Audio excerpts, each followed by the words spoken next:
Elizabeth Kamara, educator and assistant deputy vice chancellor of Frabe College, University of Sierra Leone, a member. And also Mrs. Nikki Spencer-Coker, legal practitioner as a member of that committee, and Mr. Victor Idrissa Lansana, Secretary General, Legal Counsel, a member. The committee is hereby mandated to conduct a thorough investigation guided by the following terms of references. One is to investigate the allegations of wrongdoing and impropriety at the Sierra Leone Law School and provide appropriate recommendations. Two, assess the administrative and governance structure of the Sierra Leone Law School and provide recommendations for improvement, reform, and accountability. And three, identify any systemic weaknesses or failures that may have contributed to the current concerns and propose measures to ensure transparency, fairness, and professionalism within the institution. Further, the Commissioner of the Anti-Corruption Commission has informed the President that the current ACC investigation will be suspended pending the outcome of the committee's work, so as to avoid parallel processes and ensure a coherent, independent, and holistic review. The Independent Investigation Committee is expected to conclude its work within 8 weeks and submit a full report with findings and recommendations to the President. The President remains firmly committed to ensuring the integrity of the legal profession and ensuring that Sierra Leone Law School remains an institution of credibility and trust. So I think that's the message from State House, and the investigations that the ACC stated earlier a week ago or so when we interviewed them that would have taken 4 weeks has been suspended, pending the committee now being set up by State House to look into this. We shall follow this religiously and judiciously. But as always, I'd like to say welcome. Today's the 8th day in the month of April 2026. Good morning to our viewers from Ghana, Nigeria, Liberia, the Gambia, Senegal, Guinea, and in-country here. You listen to us on channel 33, also on Radio FM 101.7, on DSTV channel 399, and on our Facebook page, AOIV News. My name is Bokari Matia. Continue to watch us during this 2-hour program as we have exciting topics coming up, news, entertainment, and sport. Let's take a quick break from our sponsor, Local Commercial Bank, and then when we come back, we jump right into the show this morning. Sorry, Carl, go see some business partners.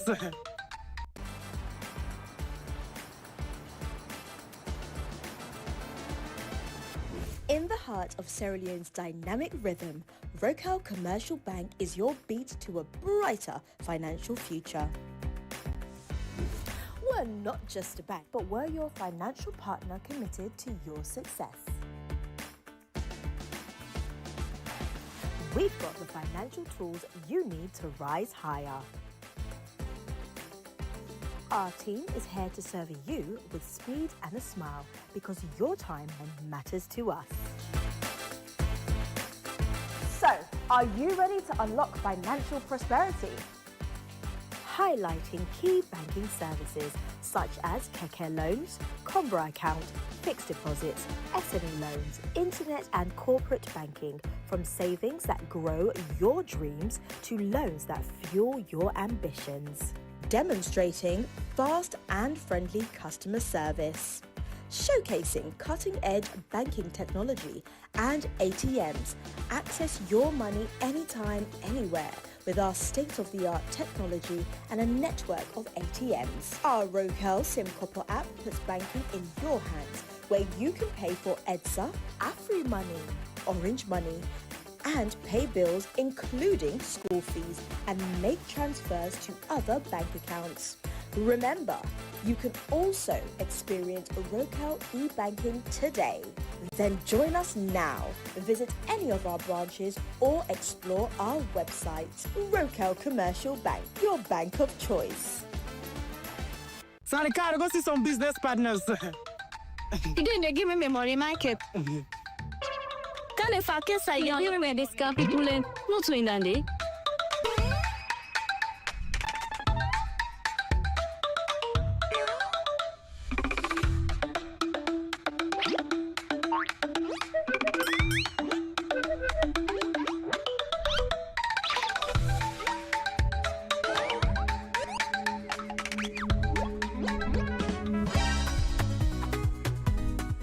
Michael, today you pay me my money. I don't send it for let you help me send money in Ghana. 2 weeks now, you not send me money and 10 you not give me back my money. Today, give me my money. You know ever sabi goodness na in life. I dey send back your money, but trust me, today na the very last day I dey ever send money for now. I don't need the help because I don't know so with Afri money. I dey able send money. Now Baku Africa countries them. With Afri money, we dey able send money to over 10 African countries, whether it's Ghana, Gambia, Liberia, or Kenya. If me party know this, we not follow the party grammar right now. Okay, una go regret. I mean, now me not una go regret. The best part right now, Michael, with Afri money, you dey able send money even if you not use app, even if you not the online. Directly, all you need for do, you just a dial *161#. Pam, your money don't go. So I don't need the help again.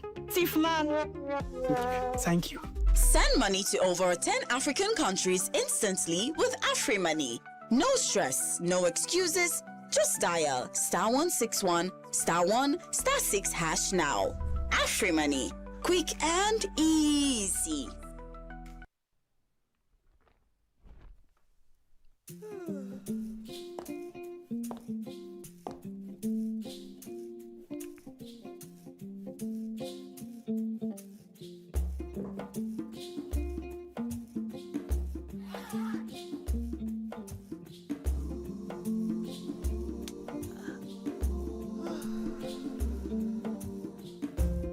Good to see your face again.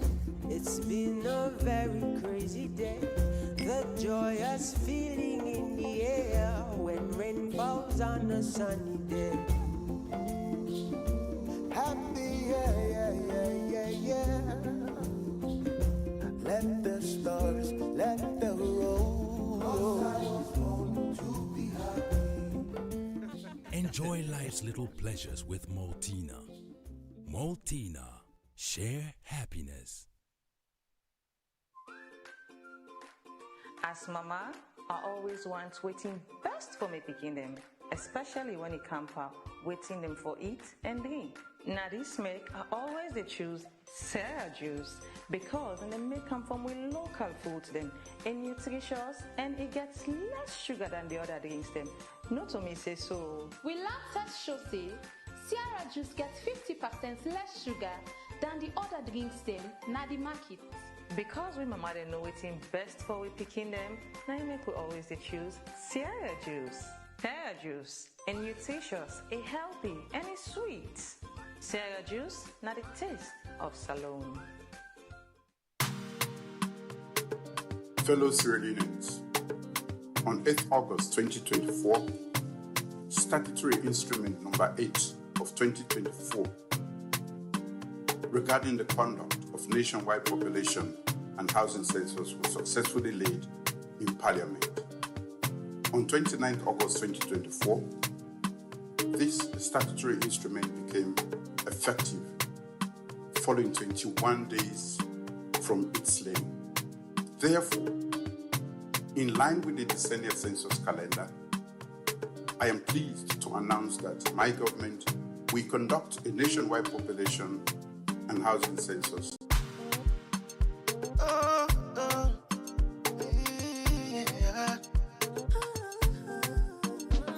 It's 2026, we dey get with census. Make all man tell him fambulem, and we responsibility for bring development. Make all man tell him fambulem. From the east to the west, blah blah blah. From the north to the south, blah blah. No matter how you dare or you try, blah blah blah. You want to call mama or papa, blah blah blah. One picking on grandpa, blah blah blah. Auntie or uncle, blah blah blah. What's it bill? May they come to you, yeah. One people, one nation. May they come to you, yeah. Now we number go bills alone. May they come to you, yeah. No person say you not care. May they come to you, may they come to you, yeah.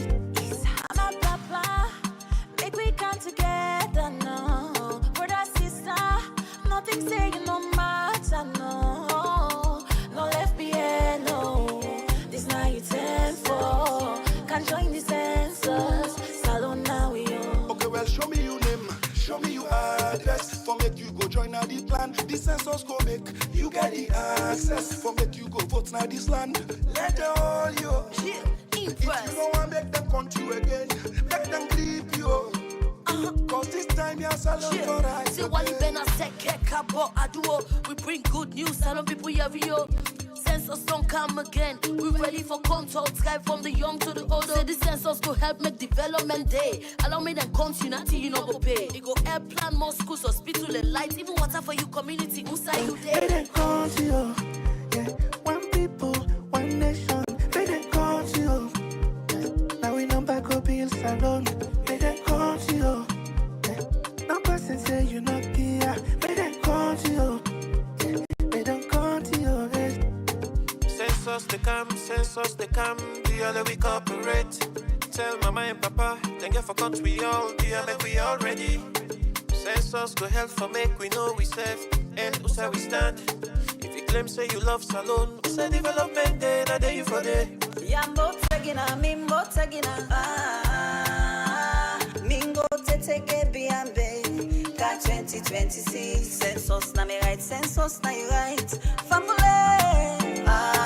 imagine if they count everybody they left you out. Amulemba kotumogbawa, upoka kufuninge sagbele tuwa. Konya, ye amubuji hule panda. Wabulo letebe bawa baya ganga. Ye tumogbawa mudagbe behave. Kometi ya kuo salon bate mukoleva. Nyabi yina na metebe bawana. Yo mama kome kolabo ganya delega. Ina. Kakotone dim din dang, dim din dang, dim din dang. Katap kata ting angabe kata konkel, angabe kata panganda yer. Abaga to bagat, aindo gor. Agalene, tamo jamu, agatamu, tarentamu. Donye, mama marita kagontu. Amiya timi wandi, timi wandi. Amiya timi wandi, timi wandi. Mwa Kongo tami wandi, ungewa menda milwena wo. Tabi wondi, ungeba handa bebe holo. From the east to the west, blama blama. From the north to the south, blama blama. No matter how you dare or you try, blama blama. You want to go, mama or papa, blama blama. Mo pikin or grandpa, blama blama. Auntie or uncle, blama blama.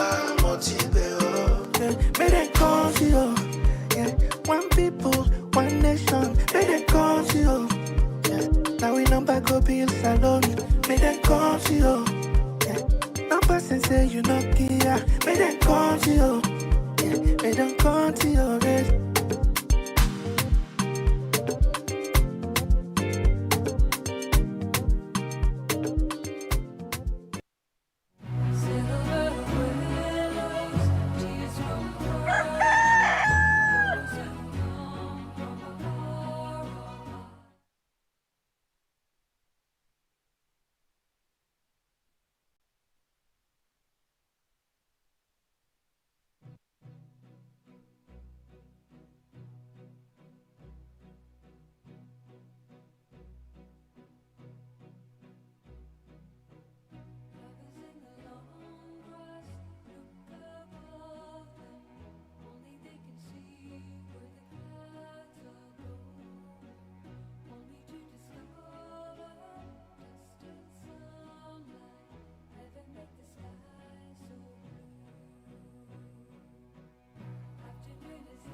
Belated. Birthday to you, now Chino. Thank you very Belated much. happy birthday. Thank you. Thank you. It's great to be here. And in studio 2, we have Reverend Jibril Akagbo, Director of Programs, National Commission for Democracy. Good morning, Reverend. Thanks for joining us. Good morning and thanks for hosting me. We'll start off with the Minister. Again, belated happy birthday. It's your government's 8 years in office, President Bio's term. As a ministry, what would you rate the government's performance in the 8 years? What are the highs? Let's start on the good note. What are the highs? What can you mention this morning as results thus far? Thank you. I think you're right. 8 years ago, the people of this country saw that the country was essentially headed in the wrong direction. And President Bio campaigned on the premise of the new direction. The new direction had distinct markers. In the first 5 years, he said free quality school education. That was the flagship. And then he said he will introduce some major reforms, including the fight against endemic corruption in our country. That was basically what he took to the people for the second mandate. And in that second mandate, he had a big 5 game changer. And he elevated food security as the top of the big 5. Education remained, youth employment is there, you've got innovation and technology. All these elements, including reform of the public sector. So when you want to review the tenure of President Bio, I want to do it in the most simple terms for the average Sierra Leonean to relate to and understand. You know, I spend a lot of time in the United States. The question that they ask typically in elections is, are you better off today than you were 4 years ago? And let's look at the numbers. The primary question is a Sierra Leonean that is born today. How long do they expect to live, all things considered, versus a Sierra Leonean that was born in 2007? And on that question, life expectancy has increased under President Bio by at least 10 years. That is the aggregate of President Bio's record. Life expectancy, it's the most basic common denominator. It tells you how every other indicator is working. Are Sierra Leoneans expected to live longer today than they used to live back in 2007? And by the way, the trend lines for life expectancy are not headed in the right direction for everybody else on earth. Sierra Leone has been heading particularly in the right direction. Now let's take the flagship initiative, which is first free quality school education. I think any reasonable Sierra Leonean, look, Fabian, I'm happy to be in the studio today with my brother Ademakoli. We have an excellent relationship. I always tease him. He's my Eastern brother. When we were growing up, the primary headache for my mom was school fees. That was the primary headache. My mama, they joined Osusu for meet up for pay me school fee. It's very easy that Sierra Leoneans will now think, this was always a fait accompli. For parents all across this country, that was always the pain, the burden of education. And remember that education in this country became a privilege for the few, especially to get into good schools. President Bio has significantly, radically transformed what education means in Sierra Leone. 3 million additional learners, thousands of new teachers, thousands of new classrooms constructed, quality by every and any indication. Yes, first, when you put all those numbers of kids into the school system, there was a pressure on the school system. But the steps that have been taken, for example, I know you're a feminist, you're an activist, you care deeply about this issue. When President Bill came to power, as I've pointed out, a girl was more likely to be pregnant and married than for her to complete school. A girl born in Sierra Leone in 2007 had more chances in 2017. Her chances of getting pregnant by age 18 were more than her chances of completing school. He has changed that. Today, if you're a girl born in the north, which by the way had the worst indicators, particularly for females when it comes to education. Today, if you're a girl born in the north, the government covers you from preschool, and if you study science, all the way through tertiary education. That is a transformation that was unimaginable by 2017. Why? Because I was an activist. I'm an education person. I've been appointed many times. I served in the United Nations and advised countries on education. And even I did not think that Sierra Leone would be able to pull off a free quality school education program. Everybody was saying, it's too ambitious. You have a president who embraced that ambition and has delivered on it. That's why, by the way, the people already had their say on it. They said, we like it, we're giving you a second term. That's the foundation. Another baseline indicator of success of any country is what, I think it's the Dalai Lama that says that you should judge a society by what they do to the last, to the least. The most marginalized people in our society for years have been poor, pregnant women. If you were a woman in Sierra Leone in 2017, a pregnancy was almost a death sentence. You had the highest chances of dying at childbirth here than in pretty much everywhere else on earth. 8 years into President Bill's tenure, we've achieved the single largest decline in maternal mortality on the face of the earth. Over 70% decline in maternal mortality. So I ask, it's a simple question. You will live longer today. Your kids are guaranteed education today.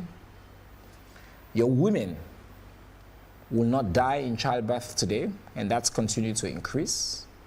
The health sector in our country today produces more doctors, more nurses. We've hired thousands of new ones. We continue to open new medical facilities. We've invested in the health infrastructure of the country. But I want to transition to not just the basic, right? Obviously, there's the economy, which I said you can measure the economic impact is on your life expectancy and other factors. Education, because you're looking at outlook, right? What's going to happen to you going forward? In his second term, the president has focused on agriculture. We just saw the report card that came out on the feed saloon program. We have significantly reduced rice imports. We have significantly increased rice production in the country. We have kept prices stable, and for the first time, WFP says that prices are actually going down. This is just prior to the current crisis that we are facing. We've seen prices continue to reduce significantly. This is a WFP report. It's out there, and I can cite the specific numbers. I have them here in terms of where prices are headed because of local production having significantly increased. And by the way, on the feed saloon program, we're only about halfway into it. By the time we get until the end, I think the people of this country will continue to see those gains. But I think on the question of President Bill's tenure, you also need to look at the standing of our country, our global stature. We had been left out of public multilateral institutions for years. I worked in the UN. I was in the green room in the UN. I was always sitting on the stage with the Secretary General, with world leaders. Sierra Leone was conspicuously absent. In fact, we were on the table as an agenda, not at the table, until President Bio came to power. Today, he serves as ECOWAS chair. He leads major initiatives at the AU. We just came back from the Security Council. We're now in ECOSOC. Every place on earth, when you think about the standing and the reputation of our country, it's been significantly enhanced. We have strengthened our bilateral relations around the world. Now I want to talk about governance and corruption because that's important. That was part of the president's premise when he came to power. And I like to talk about that because my dear brother here used to be the anti-corruption commissioner.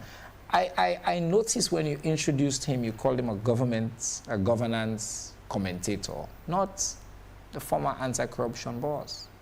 It's an important part of his profile.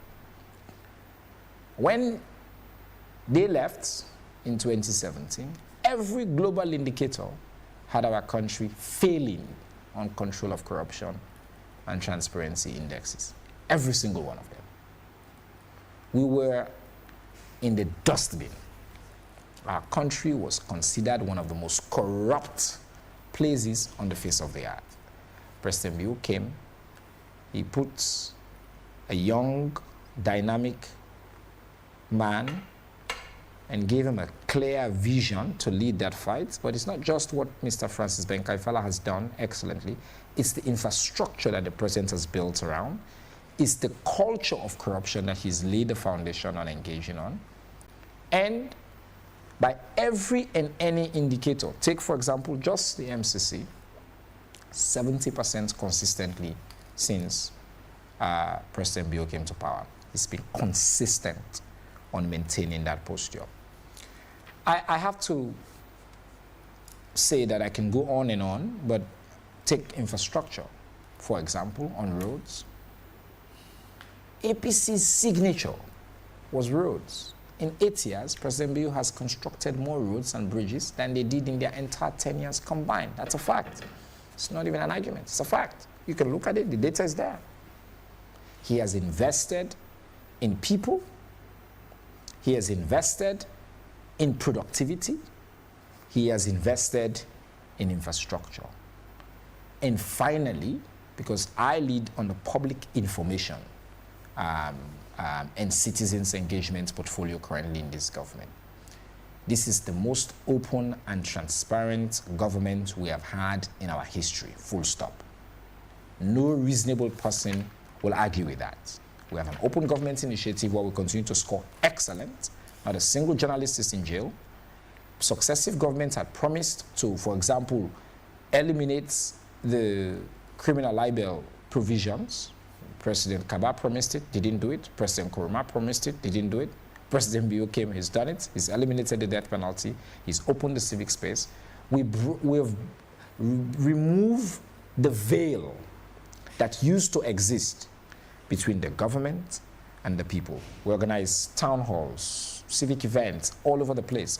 You have access to government. You can reach out to us on multiple platforms. You have proactive disclosure of information. And we're doing better. We're taking to cabinet a new provision that will strengthen the freedom of information infrastructure to make it from a commission to an authority, to compel that you journalists, when you want an information, the authority can now go and remove that information and bring it.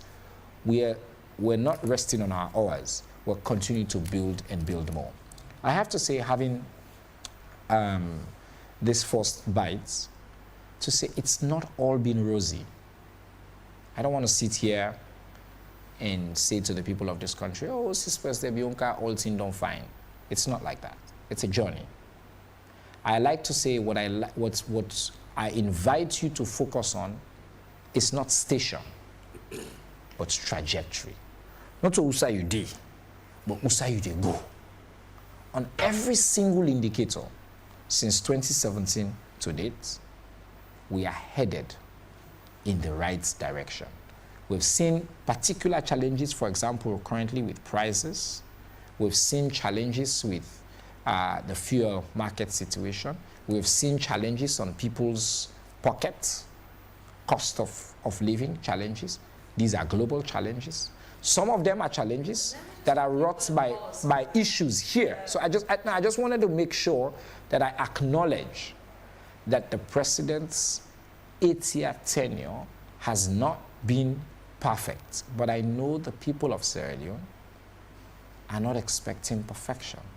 They're expecting that we put in the work. They're expecting honesty and transparency. They're expecting genuine hard work. So Adi Macaulay, so he has used a couple of minutes to, perhaps in summary, write an exam on behalf of the government of Sierra Leone. In his submissions, what would you have to say about all he said? The facts, the opinions perhaps, the propaganda, the grays between. What would you say about all the good things he highlighted as achievements in this government? Do you agree or disagree? I completely disagree with my Kanike brother here. I thought he was talking of an alternate world, a utopian country. But he started with the premise, were you better off 8 years ago than you are today? The answer for each and every Sierra Leonean, or majority of Sierra Leoneans, is in the negative. We are better off 8 years ago than we are today. You know, he has churned out a lot of statistics. And this is one thing, or it is an indicator that you use to determine whether a government is doing well or is not doing well. A government that focuses on indicators rather than facts on the ground is a government that is not doing well, is a government that is hiding behind numbers. Now, let me start with the last subject area, which is the fight against corruption. I want to take us back to where we are in 2007.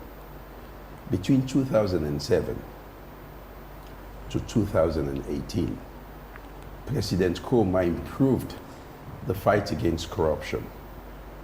We were elevated from 176 to 129 when APC left office in 2018. But let me give you this. He spoke specifically about the corruption indicators with the MCC. And you know, when we are given facts about governance, we have to accept and acknowledge the good work that was done by the previous holders of those offices. In 2017, that is in October 2017, the indicator for 2016 came out. It was 49. And in October 2018, the indicator for corruption, control of corruption on the MCC scorecard came out, and it was 71.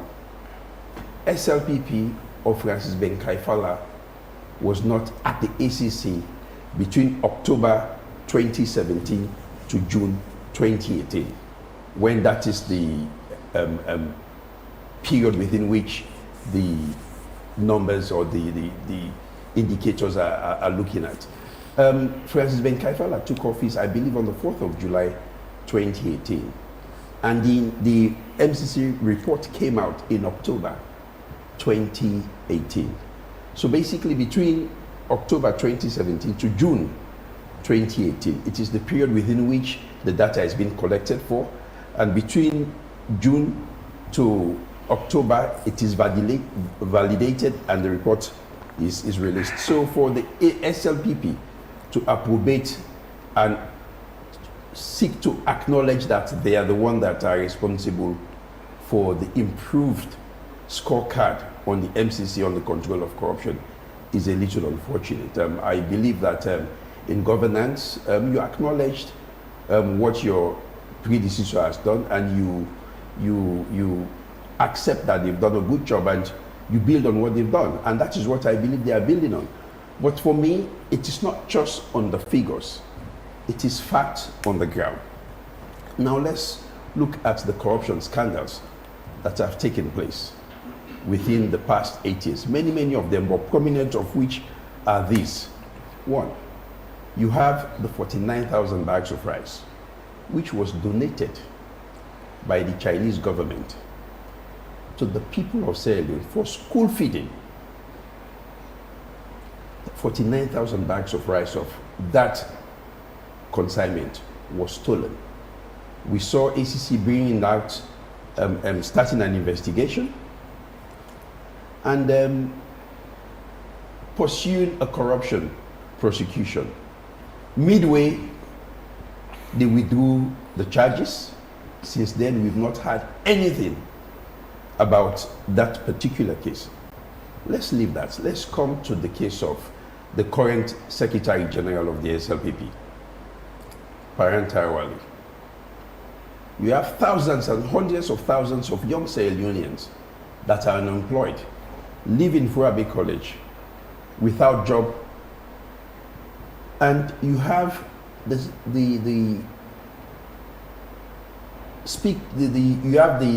clerk of parliament, whose wife has never darkened the walls of the House of Parliament, receiving salary as an employee of the House of Parliament. ACC came in, investigated, and the report basically points to the fact that there was corruption involved. Did ACC charge? No. ACC did not charge. What did they say? Well, we refer to the president to take administrative actions. Paran was suspended and later went back to Parliament. And guess what? They've promoted him within their party by electing him Secretary General of the SLPP. It just tells you how serious the SLPP takes the fight against corruption. And you look at, just recently, there were allegations of corruption at the law school, in which the ACC started an investigation, and all of a sudden, it is the duty of the ACC under Section 7 of the Anti-Corruption Act to investigate every act of corruption.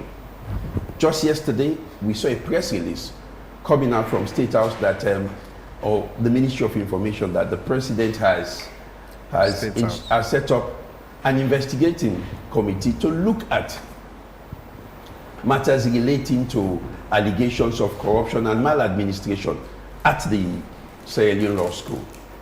And don't forget, it was the Council of Legal Education that made the referral, no less a person than the Chief Justice, is chair of the Council of Legal Education, that made a referral to the ACC to investigate allegations of corruption at the law school. And we see the ACC coming out saying that they are suspending their investigation and defying those investigations to the committee set up by the president. And this just tells you how serious the SLPP has taken the fight against corruption. The primary institution tasked with the responsibility to investigate corruption is now defying, abdicating its responsibility and defying to a body that is set up from State House. Who appointed those people? The president. Can we say they are devoid of partisan politics? We cannot say. But for me, that is an indication that this government is not serious about the fight against corruption. So much said. You know, my brother has said quite a lot about the development that has taken place in terms of education, in terms of the economy, in terms of road infrastructure, and many other things. Fabian, like I said, he based his facts based on statistics he has in his iPad. I will base my fact based on facts on the ground. How much is a bag of rice today? A bag of rice today is about 700,000 to 800,000 leones, depending on the grain of rice that you want to buy. Where was it in 2018? It was 200,000 leones. So there has been an increment of at least 300 to 400%. How much were you buying diesel or petrol in 2018? It was about 6,500. How much is petrol today? 35,000 euros. How much is diesel today? 40,000 euros. Were you better off in 2018 or are you better off today?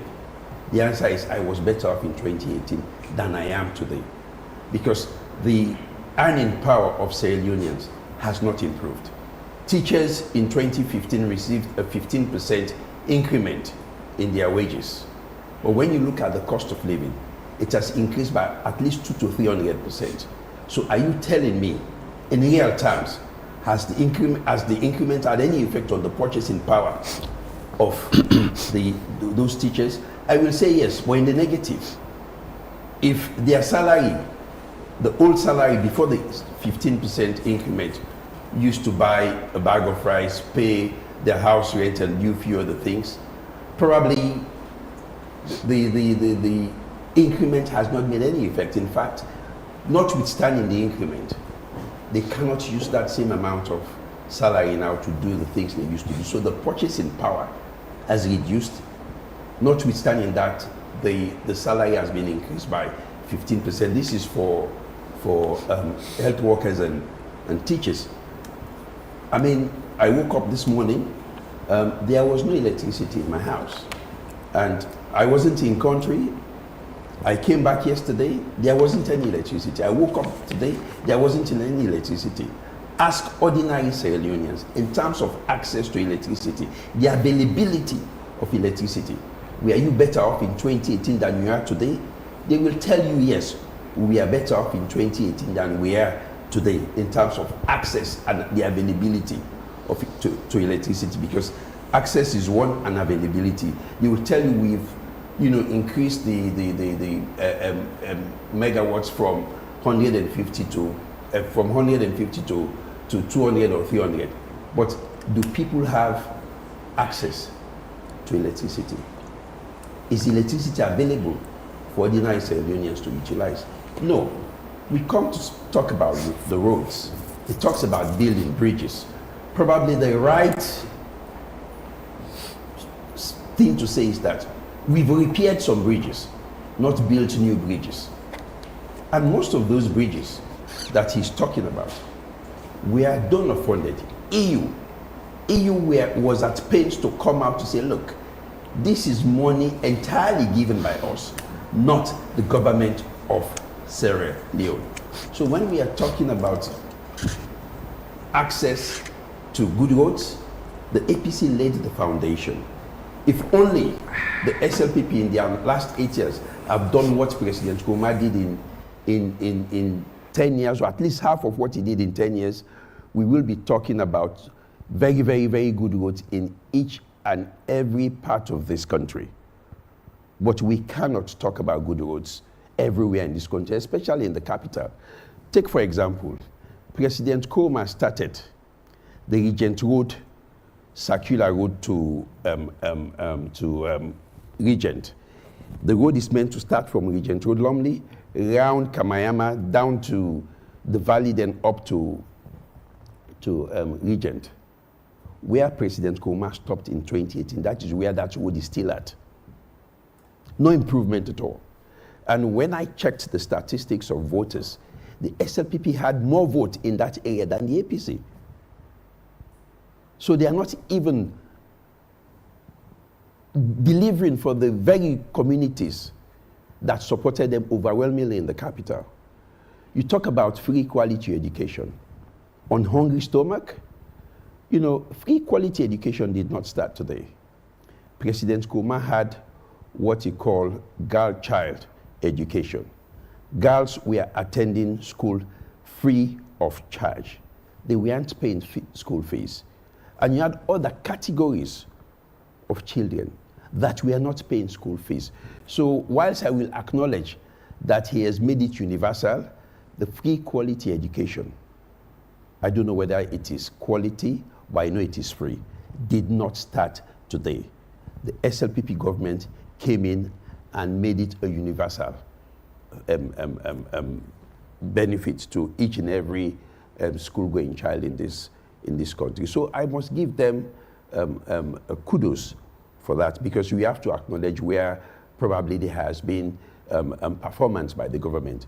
But the question is, what are the indicators to say that this universal free quality education has indeed benefit the kids in our country? I am yet to see any reports that point to actual numbers that shows the benefit that has come out of the free quality education.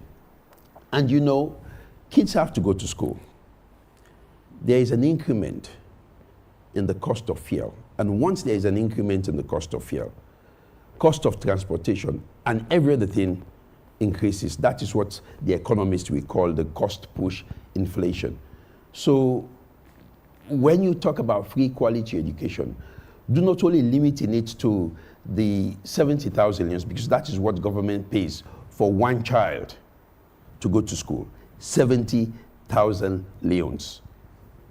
There is school shoes, school uniform, there is lunch, there is transportation. In fact, the parents are responsible for 90% of the cost of educating their kids. So it is unfortunate that my brother here is coming out to tell us that the free quality education appears to cover everything. No, it doesn't. It hasn't improved the quality of education the kids are having. Right in the chiefdom where the president comes, we've seen schools there under makeshift structures, kids sitting on sticks, palm sticks. You know, the symbol of the SLPP is the palm stick. We've actually seen kids sitting on, palm trees, in school, in certain places in this country. So for me, the SLPP has not done much. I mean, when you come to governance, they have a very poor record of governance. He talks about, repealing the seditious libel laws, asking if there is a journalist in prison today. I will say there may not be a journalist in prison today, but there is Zainab Sharif in prison today. Sitting here, Adi Macaulay has been locked up for basically interpreting the Constitution from the very seat where I am here, as against two other lawyers, Indolo Moiwo Geva, who is a member of parliament for the SLPP, and Tommy Hardin, who is a civil society activist. These were lawyers in the studio debating matters of law. And I was here with them. But when I left here, few weeks later, I was arrested and locked up. Zainab Sharif said that rigging of elections should be punished.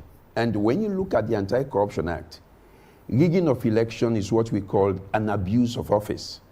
Abuse of office under the ACC Act basically means that when you use your office to give an advantage to someone else that he does not deserve. So if you declare someone as the winner of an election that they do not win, it is basically an abuse of office. So Zainab Sharif said that if someone commits an act of abuse of office, not in so many words, she said it, I'm just aligning it to the law. She said, if you rig elections, meaning if you commit the offense of abuse of office, for me, the punishment should be the death sentence for you and your bloodline.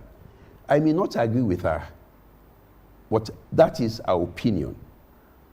She is saying you should not. She was making a reference to an offense. We have the president in bond, right? Whether he was saying it in jest, but I know the authority that the office of the president carries. And if it was a joke, it was a very bad joke. He said that, one, if you dey support APC in a bond, you get swear. I hear a little bit of Mende.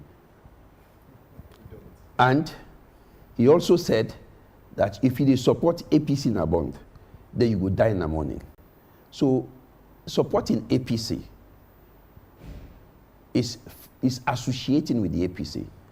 And when you look at part 3 of our 1991 Constitution, it gives you the freedom of association with any organization as long as it is a legal organization that you want to associate yourself with. But yet still, the president, whether he was joking or not, was saying that you should die in the morning if you are associating with that party. You get swear if you are associating with that party. But he is in his office. Of course, he has an immunity under the Constitution. No one can invite him to the police to question him about that. But Zainab Sharif is spending 3 months in detention for saying something with respect to breach of the law. Say, if you broke the law by rigging elections, may they apply the death penalty. And my brother Francis Ben Kaifala most recently said that, for him, one of the effective ways to fight corruption is to bring the death penalty. And this is an opinion that he has expressed probably even before becoming commissioner of the ACC. Him and I are in a particular WhatsApp group of intellectuals where Francis Bekaifala has expressed that opinion before 2018 when the SLPP was not in office, in 2026 when the SLPP is in office. But no one arrested him because I don't think he's done anything wrong. He's just saying that this is the punishment I think should be meted to people that are accused of corruption. And it is what is happening in China. In China, the sentence for corruption is death. The sentence for drug smuggling is death. So for me, Zainab Sharif being in custody does not paint a very good picture of this government. It doesn't tell you that the repeal of the libel laws, even though it does not have anything to do with what Zainab Sharif said, is in any way helpful.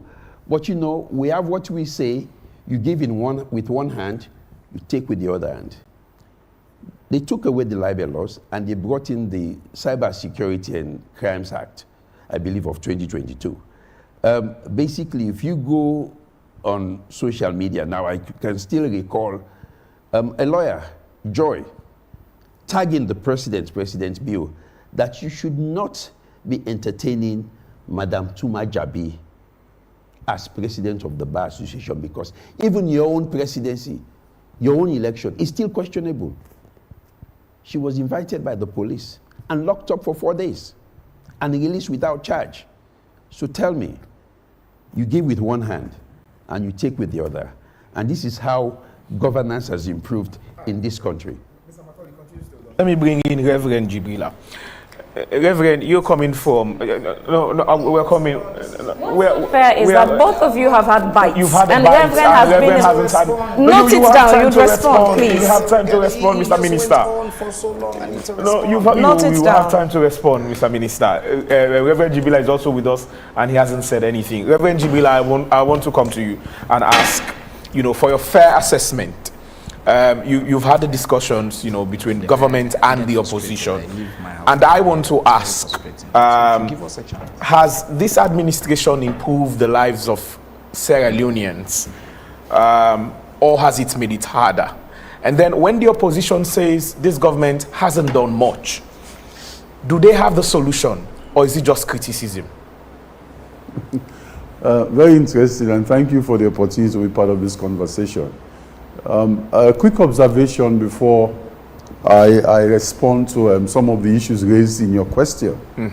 I noticed that in the room, those of us that have come to respond to your questions, Mr. Minister, who is celebrating his birthday, happy birthday, sir, is in green, and our lawyer is in white. And if you look at mine, I have patches of blue. So in the room, we have the green, white, and blue, which should be the focus and should be the guiding light and spirit for this conversation. Our conversation is about Sierra Leone. under the presidency of His Excellency Julius Maada Bio. Now, to your question about the conditions, well, of life of the people under his presidency, I would say that's an interesting question. But I will respond based on research that we have done. So it does not sound like it's an opinion coming from Reverend Cargo. Last year, with support from International IDEA and funding provided by EU, we went to the field, conducted a research about the state of the nation's democracy. And we among the several issues that we considered, actually relates to rights, so paramount in a democracy. But of course, in the context of Sierra Leone, if you look at Chapter 3 of our Constitution, emphasis is placed on civil and political rights. And that is almost a given, that if they are violated, you can always come to the courts pursuant to Section 28, and redress can be given. But the same cannot be said about what we refer to as economic, social, and cultural rights, because we don't have anywhere in the Constitution where they stand alone as really rights. It's only when you go to Chapter 2 that we talk about the fundamental principles of state policy, and that is where, in a way, in an indirect way, reference can be made to economic, social, and cultural rights. And based on responses provided by the people through focus group discussion, key informants interview, and literature review that was done, we are still having a challenge when it comes to economic, social, and cultural rights. And that is where your question comes in about the situation or condition of the people. Now, if the people are saying that not much is done when it comes to their economic, social, and cultural rights, that should let you know that we are still facing a challenge. That even though when it comes to civil and political rights, we may have some leeway, but we still, by the responses again of the people in that direction, we still have a challenge that we need to address. And so, to examine that question critically, it is to say that over time, we've made some progress, but challenges still persist. And that is where both the government of the day and the opposition should actually come in to ensure that we have solutions to the problems that we have faced as a nation. The blame game, the shifting of responsibility, that does not solve any problem. It requires all of the players, the governors, for us to come together and decide on the way forward, which is what is required in democracy. Now, you cannot talk about democracy without talking about the dividends of democracy. And that is where rights come in, and that is where the issue of peace come in, that is where the issue of even economic development, that is where that comes in as well. So, work has to be done. This requires collective effort from all of the players. Whether you are in or out, everybody has a responsibility towards this nation to proffer the right kind of solution that will take us away from where we are. Because when you go to whatever markets in this nation, they will not make a distinction between red and green. It is about what you have in your pocket and what commodities you are ready to buy and the market price at that particular time, which is, of course, influenced by several factors. So we need to consider that and don't focus this conversation on the issue of whether it is green that is better or red that is better. It's about us coming together and fixing the problem of Sierra Leone that we are all experiencing. Reverend, speaking on fixing the problem, the APC as the opposition, the main opposition party, has stated that they are not satisfied with what happened with the 2023 elections. We saw the outcome of the agreement for national unity that gave birth to the tripartite committee and gave birth to recommendations. That also has given birth to the stalemate that we see today between these two political parties, and even members of parliament and council members, you know, withdrawing from their position as a result of this. Now, when we speak on democracy itself and assessing President Bio's term in office with regards to the democratic due processes, the APC has for a very long time stated that he wasn't put in office legitimately, and they've stood firm on that allegation, and to the extent that they are not even participating in governance right now. If we are measuring the democratic and political space with the concerns the APC have, with the gains the government or movements the government has made to make sure they bring them to the table, are we really in a state where we say we are consolidating our democracy? That is a very interesting question. Democratic consolidation, which should concern all of us. And attention is paid to those indicators, those factors that we can look at and say we are consolidating our democracy. Now, the issue of participation is very, very key in that direction. And what we've seen since 2023 to date, it's much more of avoidance rather than engagement. And we all know the implications in terms of governance. When you choose to avoid and not engage, definitely there's going to be a deficit on every side, because even legitimacy comes into question where there is constant avoidance. Legitimacy is questioned. And at the same time, where legitimacy is questioned and there is almost persistent avoidance, who are the victims here? The ordinary man who should be represented, whose voice should be heard. Now, if that voice is not heard, it's not on the table, it means when decisions are reached, that will not be taken into consideration. And we must not forget that when we refuse to learn from history, it is always possible to make the mistakes of history.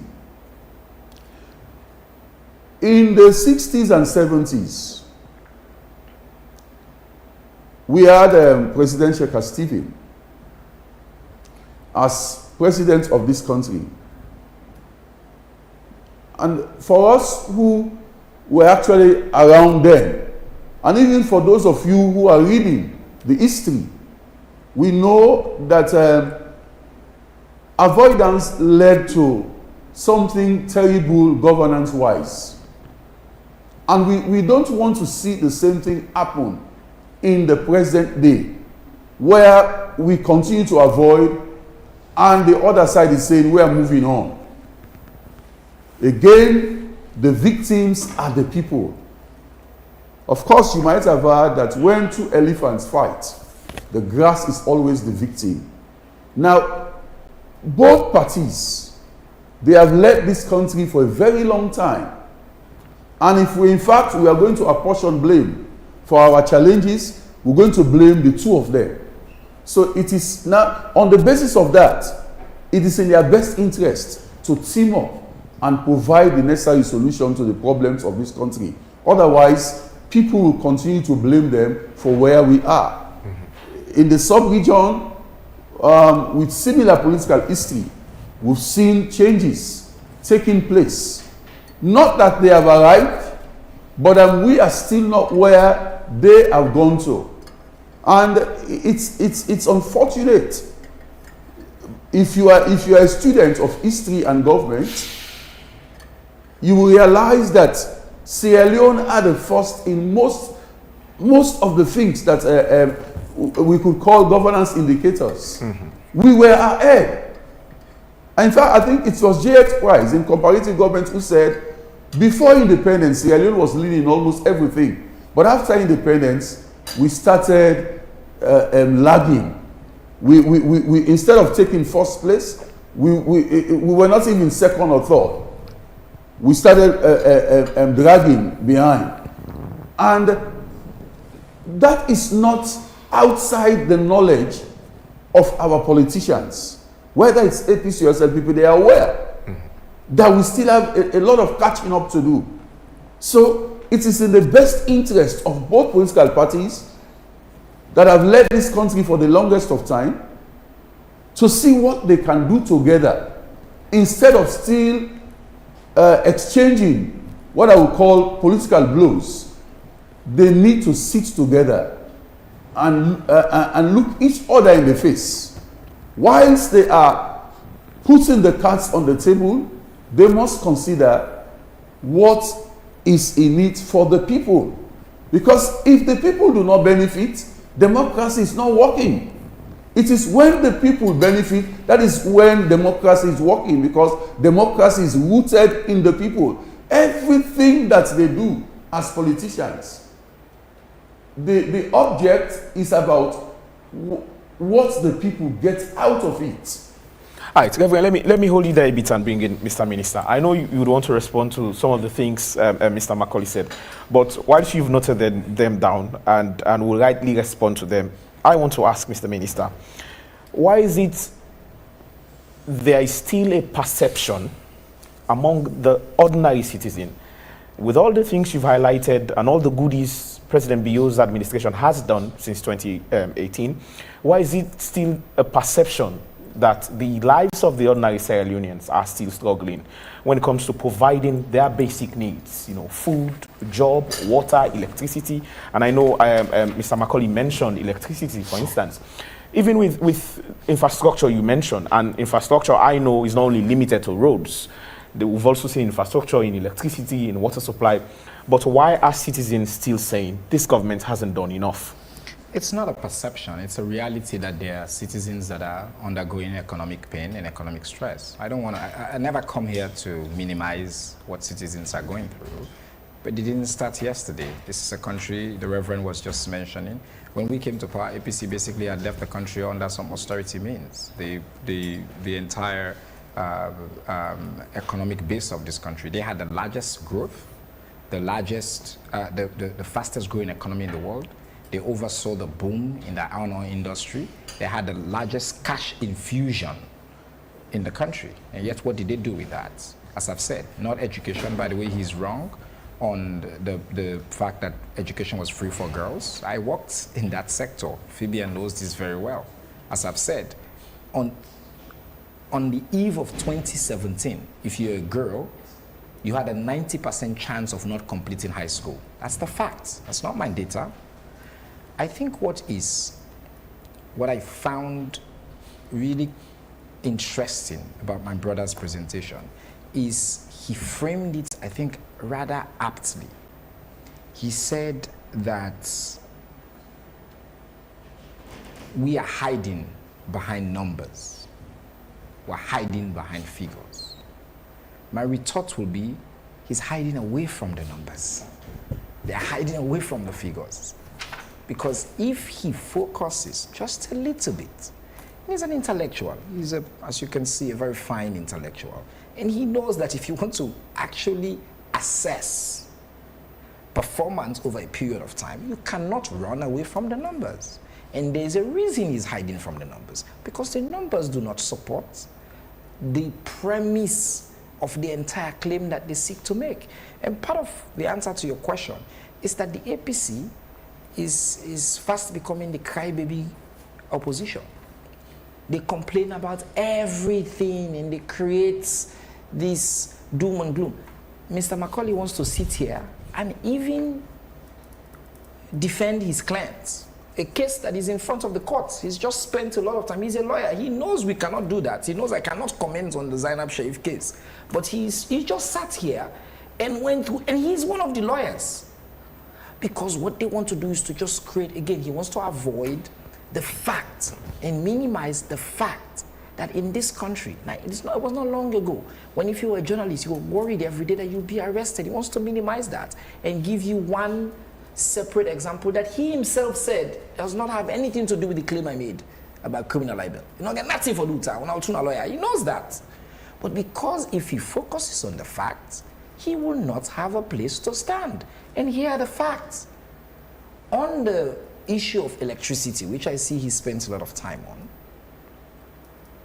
on the eve of 2017, and this is the problem sometimes, the country's electricity access, the people that were on the grid, were less than 20%. Today it's close to 40%. We have doubled it. The people in my village, in Jimmy Bagbo, in my maternal village, had never seen lights in their lives. People along this highway had never seen lights in their lives.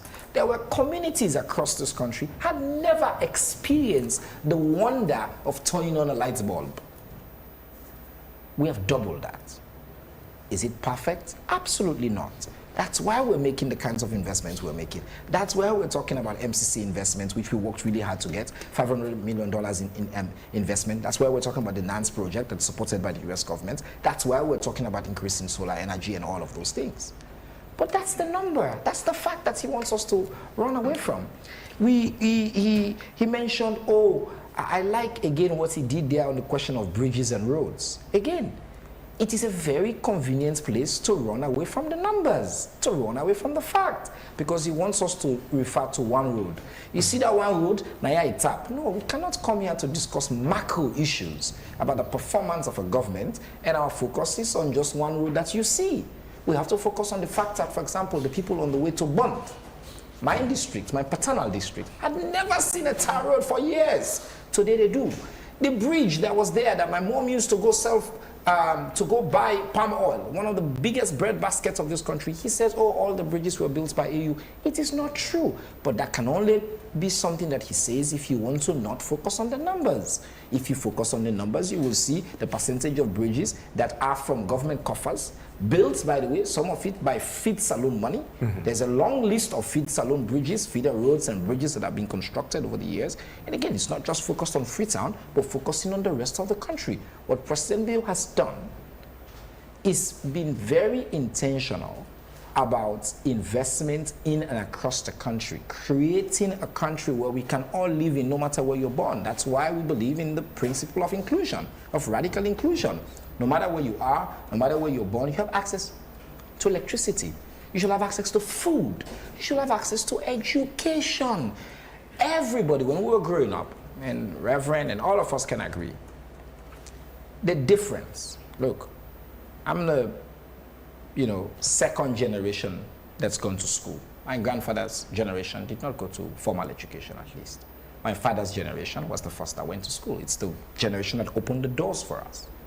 What that has done for me is now I have higher education, and you can take it to the bank that my kids will have access to education. And in fact, the data, the numbers that he wants to avoid, they support that. If a woman spends just 1 year of extra, extra time in high school, for example, in secondary school, her kids have a better outcome in life. Her kids live longer. They have better health facilities and all that. Immunization, for example, again, a number that I'm sure he will not want to focus on. 90% immunization, that's what President Bill has achieved. I don't want to sit here, and I take the point that the Reverend is making. I don't come here to suggest that things are all perfect and rosy. We're far away from that. That's exactly why.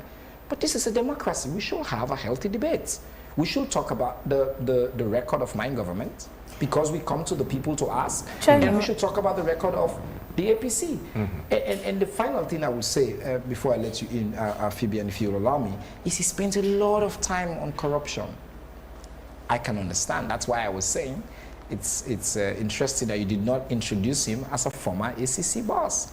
He wants a... Were you introduced as former civil society organization his activist? Entire frame... No, let's focus on the facts. His entire frame on that corruption issue is that we should credit him or credit the APC that we have built on the premise that they have done. And then he went into minutiae about numbers that even now I don't even remember when he was speaking about them again, that, this was what was happening, and then Francis Kaifala came to point out. The fact is clear.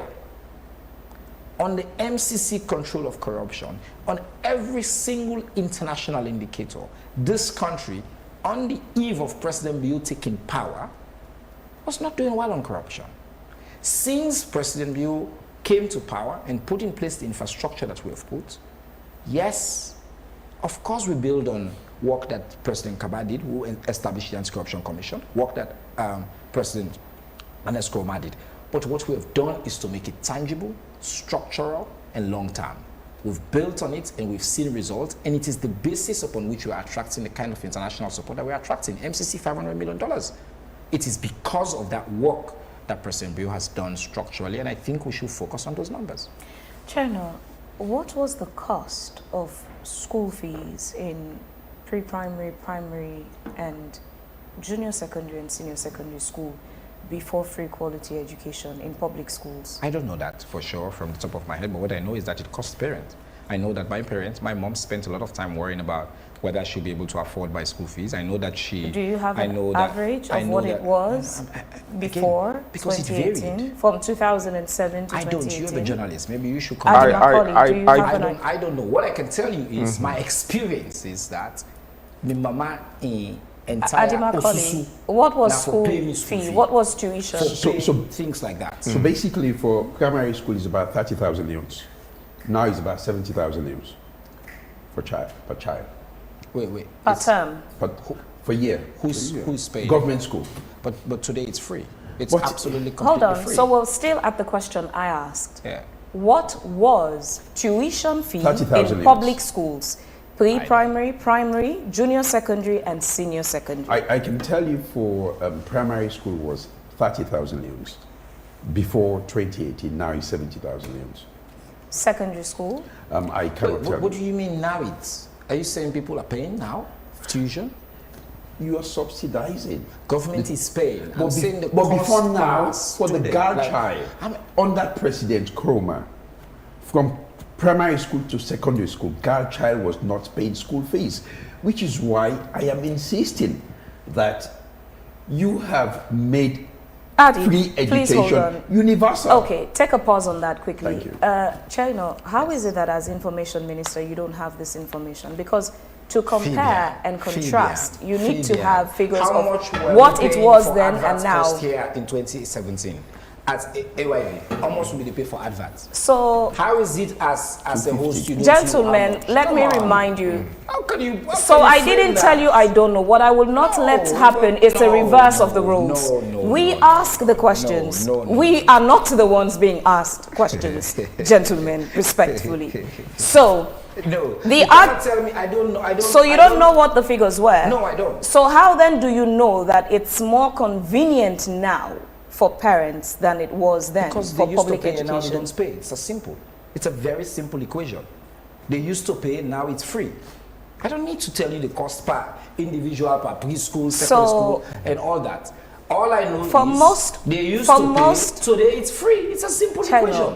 Chino, for most of the interviews we've had with the public, they have called, many of the parents have called on the government with a thank you for the free quality education, but requesting government to pay attention to the corruption that obtains in these schools, which is leading them to spend more money now in educating their children than they spent before free quality education.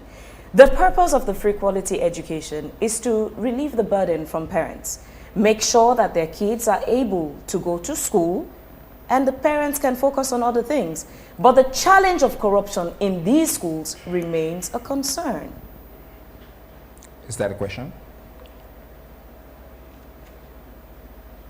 Are you asking a question? I'm waiting for the question. What's the question? Mr. Ba, you can choose. Remember, our conversation this morning is not about me and you. I know, but it's about the people you sit in office to serve. You've just made a point. So you dismiss that point? There's nothing to say about the corruption that parents are going through? Okay. They are not corruption parents are dealing with? Because first I was listening to a commentary. Now I want to listen. And that commentary is not relevant to you to respond to the people? You asked the question. So I was waiting. First you were doing your commentary. Now you've asked a question, I can respond. I'm happy to respond to your question. That's why I'm here. The question, if you're making a point about there are concerns from certain sections of the public about corruption in schools and parents teachers, specifically. yes, and teachers illegally, there's crime everywhere. And that's a serious issue. If anybody charges parents outside of what is stipulated by the government, especially in public schools, that's a crime and they should report. And we have helplines for that.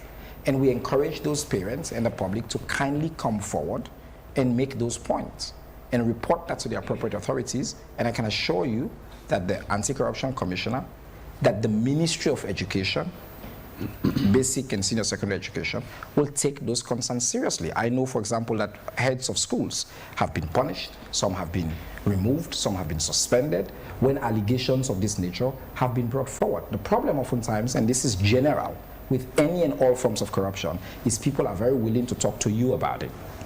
To say, yeah, you know, go there, then go charge me. They will tell us, okay, come forward. And I'm sure we can agree on this point. They tell us, come forward now, count the evidence, because we're not going to charge based on people they don't say. The only way that he can take a matter to court is going to be, or to be able to hold somebody responsible, is going to be if you bring those things forward. And by the way, I don't see the connection between what the value and the cost was today versus the cost today and the point of your commentary. How much is government paying today for subsidy per child, Mr. Minister? He just gave you the numbers. 40 loans, 40,000, 70,000, he says. Yeah. Because I was going to ask, the last time I paid a secondary school fees was the 2009-2010 academic year. 2009-2010 academic year. Yeah, that was my last year in secondary school. And I paid 75 loans, 75,000 now, 25 per term. You know, I don't know whether it went up or down. So I wanted to relate that to you and say, how much is government paying for subsidy per child now in secondary schools? Yes. I see where we want to take the conversation. 8 years of President Bill, nobody can argue about the significant investment that we've made in education. 20% of our national budget, we're the highest spenders per capita of our GDP on education. A significant portion of that money is going to not just school subsidies and fees, incentives, additional teachers, classrooms, but also the school feeding program, which is essential. It is data-driven. It's been studied by international partners. It's looked at it. It's added 3 million kids to the school roll. That's a fact. Thousands. Is it perfect? Absolutely not. Are there challenges? Yes. Do you want us to talk about within the number this, within this number this, within this mean? That's a separate question. If we're here to prosecute, but Mr. Minister, we can't go away from the numbers according to you. Yes, but not in the way that you are, you're not looking at the trends. You're not looking at the big numbers. That's what I want to look at. Can we have the big numbers today? That's okay, what I'm giving you. Okay. I said 3 million additional kids in the school system. I've told you thousands of new teachers. I've said 5,000 classrooms. Those are the facts. If you want us to come here and say, Mr. Minister, prepare to discuss the intricacies of the education program in Sierra Leone and remember the last number, how many schools inside my village, that's a different program. I can prep for that. I'm not a walking encyclopedia. I don't walk around with all the single numbers in my head. And we have the technical people in the Ministry of Education for that. What I can tell you is that in 8 years, this country, without doubt, is markedly, overwhelmingly, positively in a much better position on the question of education. Even my brother here, Mr. Macaulay, will not deny So I'll ask you, would you say it's more, it's cheaper now or more convenient for parents to, well, Adi mentioned, it's not just about tuition fees, there are other responsibilities. Shoes to go to school, there are other responsibilities. Correct. So it's not 100% burden lifted. So with that understanding, I'll ask what I was going to ask you. Would you say it's cheaper now and more convenient for parents to get their kids and wards go through education in public schools than it was back then? Because you started off this morning with comparing life as it were back then for people and life as it is today. Would you say it's cheaper now and more convenient for the parents and guardians, especially with all the corruption allegations of how much money they're getting to pay now? Oh, but Fabian, the numbers speak for themselves. If you're a child, a human being born in Sierra Leone in 2017, on the eve of President Bio's election in 2017, if you're a girl, for example, born in the north, you had a 1 in 10 chance of completing high school. 1 in 10 chance. You had a 1 in 2 chance of being pregnant by age 18. You had a 1 in 2.5 chances of being married by age 18. I didn't make those numbers up. That's the reality. 8 years on, today, we've achieved gender parity. Is it cheaper and more convenient now for parents to send their kids to public schools than it was before free quality education? Fabian, the case makes itself. 3 million additional kids in school. That's the point. Why are they in school? Why are they staying in school?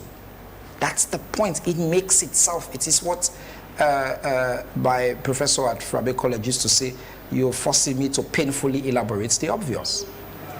3 million new learners into the school system, thousands of new teachers into the school system. What happened? Do you think it's because it's more expensive now? No, it's because it's cheaper. It's because it's easier. It's because we have actually enacted policies that remove barriers from kids and their families having access to education. And I'm the first to tell you it's not perfect. But I can tell you today, any child born in this country, and again, that's why I started with that premise, where you are in 2018, your life expectancy, your education years, expected years of education. That's, by the way, is a very important indicator. Expected years of education and expected healthy living, male and female. Those are the aggregate indicators that tell you the overall station of the country and how every other indicator is working. Because, by the way, we can take one isolated indicator that supports me. We can take one isolated indicator that supports his point. And I know that. You can take one factor. But what you cannot cheat are the big numbers. Do you live longer today? Do you have access to healthcare today? Do you have access to school today? How many kids are you graduating in your universities today? Just in terms of the numbers of public institutions, the number of kids in public institutions, the number of people that are graduating with science, the number, and then you have the questions of jobs and job security, which is a different point, which is a point, again, where I think more work is being done and more work needs to be done. But I don't think you can cherry pick and argue about, oh, whether, this cost there, this cost there. On the free quality school education program, the people of Sierra Leone already had their bites. They voted overwhelmingly in support of it because President Bio promised it. And despite many, many doom calls, including I like to put my hand up, I'm an activist. I did not think that was a program that was possible. I thought it was an over-ambitious program. But President Bio is an ambitious president. And he encourages us to dream for the stars. And that's exactly what he's done with that program. Adi, in your earlier submission, you insisted that the 2018 progress that Sierra Leone made in corruption should not only be should not be attributed to Francis Ben Kaifala's term in office as the period in review he was not in office. But after that, there have been series of other reports, and the Anti-Corruption Commission is doing quite well in the fight against corruption. So basically... and all those other years you were not in office during the period of review. Yeah, so basically 49 to 71. That is 22 percentage point job, right? And the highest, I believe, the ACC has sustained in the MCC report is about 16 or 17 percentage point. The point I was seeking to make is this. My brother sitting there, in his opening, gave an impression that there was nothing being done with respect to the fight against corruption. I am an anti-corruption specialist. That is where I specialize in. And the fight against corruption, the successes are slow burners. It's like you take can do. When did you become specialized in anti-corruption? I- Was it before or during or after your time as anti-corruption No, commissioner? during when I was at the ACC. During when you were at the Yes, ACC? I was, So how I was come- there as a prosecutor. So first. how come back then, several other corruption cases, either you did not notice or were just allowed to slide? This is in connection with the GTT report. Several things came up in the GTT report that one would ask, what was the Anti-Corruption Commission doing? So You had all that expertise. How come you didn't pick out some of the corruption that went on during President Ernest Bai Koromaa's administration? So basically, I became a prosecutor at the ACC thereabout in 2009 or 10, right? So this is probably 4 years or 5 years into President Koromaa's time in office as a prosecutor for about 5 years. It was during that time that I won a 70,000 euro scholarship from the International Anti-Corruption Academy in Vienna, Austria. It's a 2-year program that I did my postgraduate studies in international anti-corruption, and I graduated in December 2017. So I became commissioner in April 2016. And in June 2018, I left the ACC. So I was commissioner for about 2 years. And quite a lot of the things that... was a very close period that you could have picked up some of the corruption that went on during the administration, which the GTT report picked up that took us to COI. You were in office as anti-corruption commissioner. Yeah, so basically, I want to give you firstly that I had a 90% or 95% successful prosecution rate as a prosecutor and a commissioner. Don't forget, when I said the fight against corruption is a slow burner, some of the investigations that I opened whilst I was commissioner of the ACC were only concluded and charged to court probably 2 years after I left. Like which cases? I'm not here to start making references to specific cases. I'm just giving you a general picture of how the fight against corruption works, how it is in the ACC. Let me give you my successes in the ACC. I brought in the Pay No Bribe campaign. This was a campaign that was geared towards picking out corruption in service delivery areas, like the police, energy, healthcare, education, and water. And 70% of our corruption problems are basically from public service delivery areas. So the best way to deal with 70% of your corruption problem is to tackle them at source.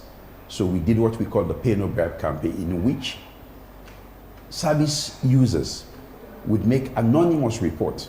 Don't forget, he said, individuals are reluctant to come forward and report acts of corruption.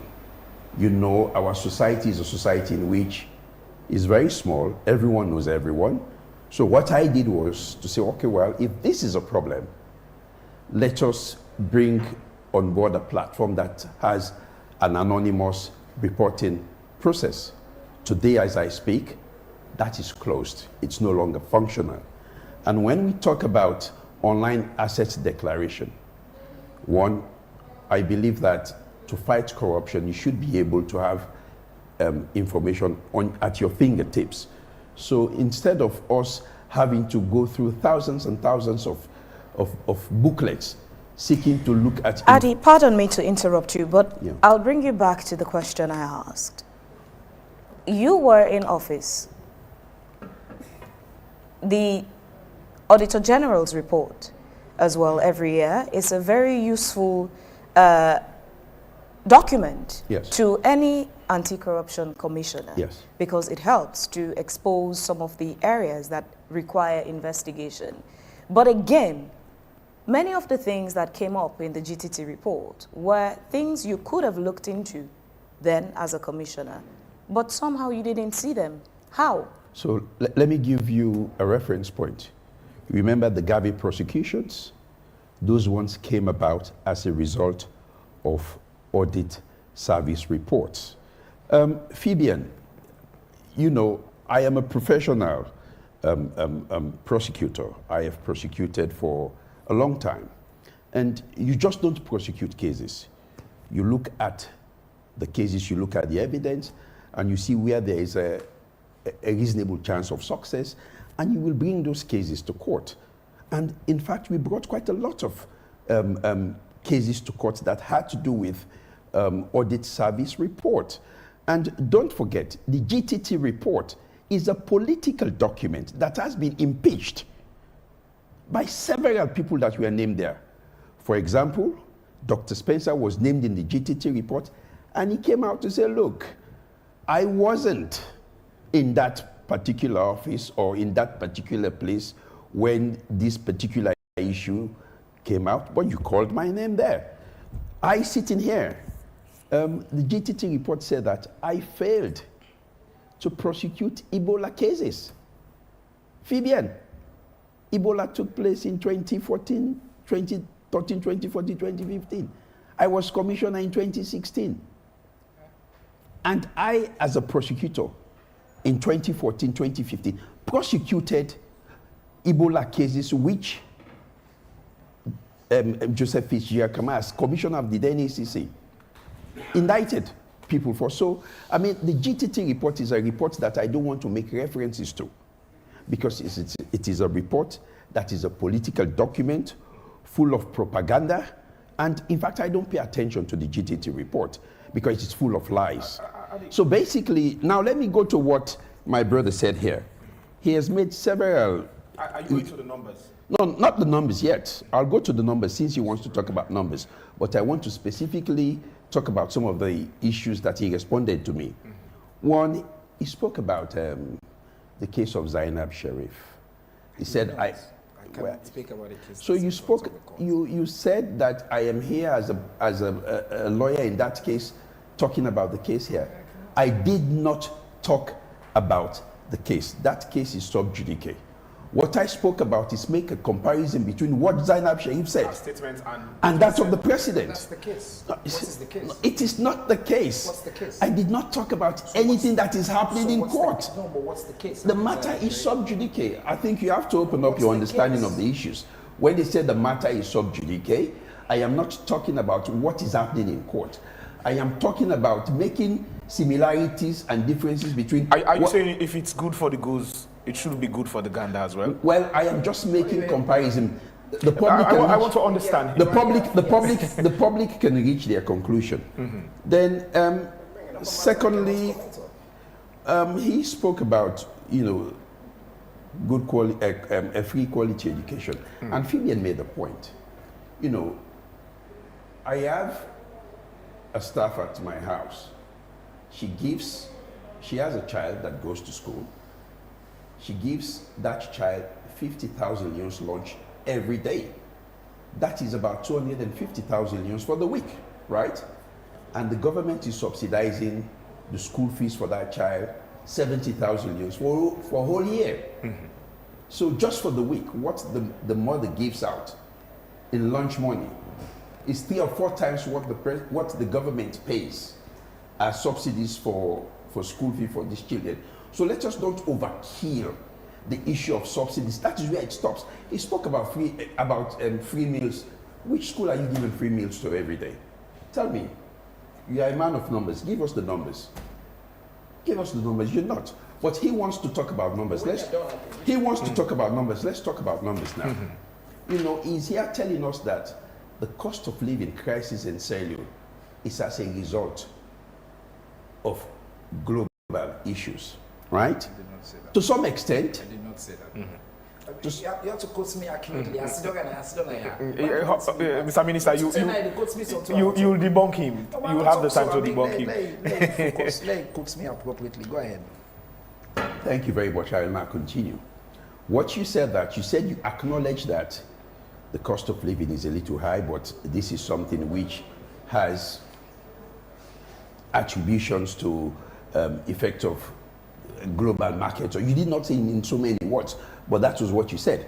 So let me tell you. External factors. Can we use external factors, Mr. Minister? Exactly. That was what he said. That was what he said. So now, let me give you this. Let's focus domestically. You know, realities and perceptions are sometimes different, are sometimes the same. But when it comes to cost of living, we don't look at perception, we look at realities, facts on the ground. Is the cost of fuel 8 or 9 times higher than it was 8 years ago? Yes. You know the reason why? Because the Public Finance Act between 2024 to 2026 has raised several charges on petroleum products. Let me just give you this. When it comes to port charges, in 2026, in December 2025, it was $3 per ton for every ton of petroleum product discharged in Sierra Leone. When they brought in the 2026 Finance Act, the taxes on that was increased on petroleum product. So now excise duty, which is customs duty, for liter, it was 2 leones 80 cents in December 2025. In January 2026, it goes up to 5 leones. That is 80% increment. In that same 1 liter, you buy 35,000 leones.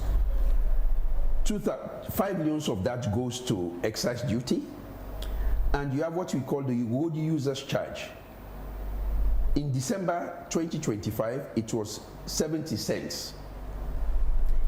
Today, it is 1 leone, so there is 43% increment in the last 3 months. This is due to the Public Finance Act of 2026, not due to what is happening in Iran. And was this before the Iran war? Oh, this is before the Iran war. I mean, the Public Finance Act was enacted in 2025 and came into effect in 2026. So let me give you now. Between 2024 to 2026, the levy on a bag of rice has risen from 0% to 10%. On cement, the levy has risen to from 10% to 20% in 2024, and the 2026 Finance Act has added an additional 10 leones on every bag of cement you buy, in addition to the 20% customs duty. And for iron rods, in 2024, the Public Finance Act increased the duty on iron rods from 5% to 10%. So the point I am seeking to make is that the hardship and cost of living today is as a result of the policies of this government. And the 2026 Finance Act on general products, food products and other household products, you know, the custom duty has risen from 20% to 35%. That is 10 percentage points that has been increased. So when we talk about the cost of living, in as much as we do acknowledge that external factors will have effects on them, but the reason why the cost in Sierra Leone has risen above the average in the sub-region is because of government policy in making sure, look, what this government has done. School feeding, I have the numbers. You respond, Mr. Minister, holistically. I want to know, now we're talking on numbers. This present government has stated that when their predecessors, the government of President Jakaba, were in power, they left rice at 60 leones. APC-led administration left rice at 350 leones. So no, let me just correct you. We met it at 60 leones, and when we left office in 11 years, it was 200,000 leones. It was between 150 to 200, depending if you are posh, want to eat basmati rice, you'll buy it for 200,000 leones. Can we have a round figure of 300 leones? No, we cannot give a round figure of 200. We cannot give a round figure of 300 No, we cannot, because it was the highest you could buy a bag of rice was 200,000 leones in 2028. But you say basmati will be up to 300. So no, I said 200. not 300. It was between 150 to 200, depending the... And you met FIEL at? We met FIEL at 3,500 euros. And left it at? 6,500 euros. In 2018? In 2018, yes. Mr. Minister, your response. Again, as I said, bit a pill to swallow right now. I would like to not follow Mr. Macaulay in his wild goose chases, because I can see he's, you know, they say they throw everything hoping one will stick. It's a tried and tested APC strategy. By the way, I'm very surprised that you did not boycott this studio, because you boycott everything, you know. But you mentioned the school feeding program, because when I looked at the data the last time, I realized that it's actually one of the programs, and this is why Mr. Macaulay doesn't know much about it. It's one of the programs that's been underreported. We spend a lot of, actually a significant percentage of the government's money on the free quality school education program goes into school feeding, especially in the school feeding programs that focuses on particularly. Hold on, let me land. My brother. Name us one school. It focuses particularly on kids in rural settings where the data suggested there was a strong correlation between having access to food and continuous attendance in schools. Independent data suggests that to date, close to 1 million kids are benefiting from the school feeding program. The exact number is 929,000. Let me finish, please. Paddy Macaulay, there are two presenters in the studio. I let you finish. I will appreciate if you will do the same. 929,143 children, and that is about 50% of the targeted population. There are about 3,774 schools that are participating in the program, and that represents about 57% of the projected numbers of the coverage of the program. Now, I had the privilege of attending a particular event in Paris recently that focused on school feeding, and Sierra Leone is being put up there as an example of a poor country with limited resources that's prioritized school feeding, and it's seen the returns on that investment. Because yes, we don't have the money to feed every school in the country. So what we've done is look at the data, which is something that they like to avoid, look at where there's concentration of this, and by the way, we're working with international partners on the school feeding program. I'll encourage you, because I know, hoping you'll be open to it, to take your time and learn about this program a little bit. We have WFP, we have a number of local and international NGOs, actually Plan and others, that are involved in the school feeding network program.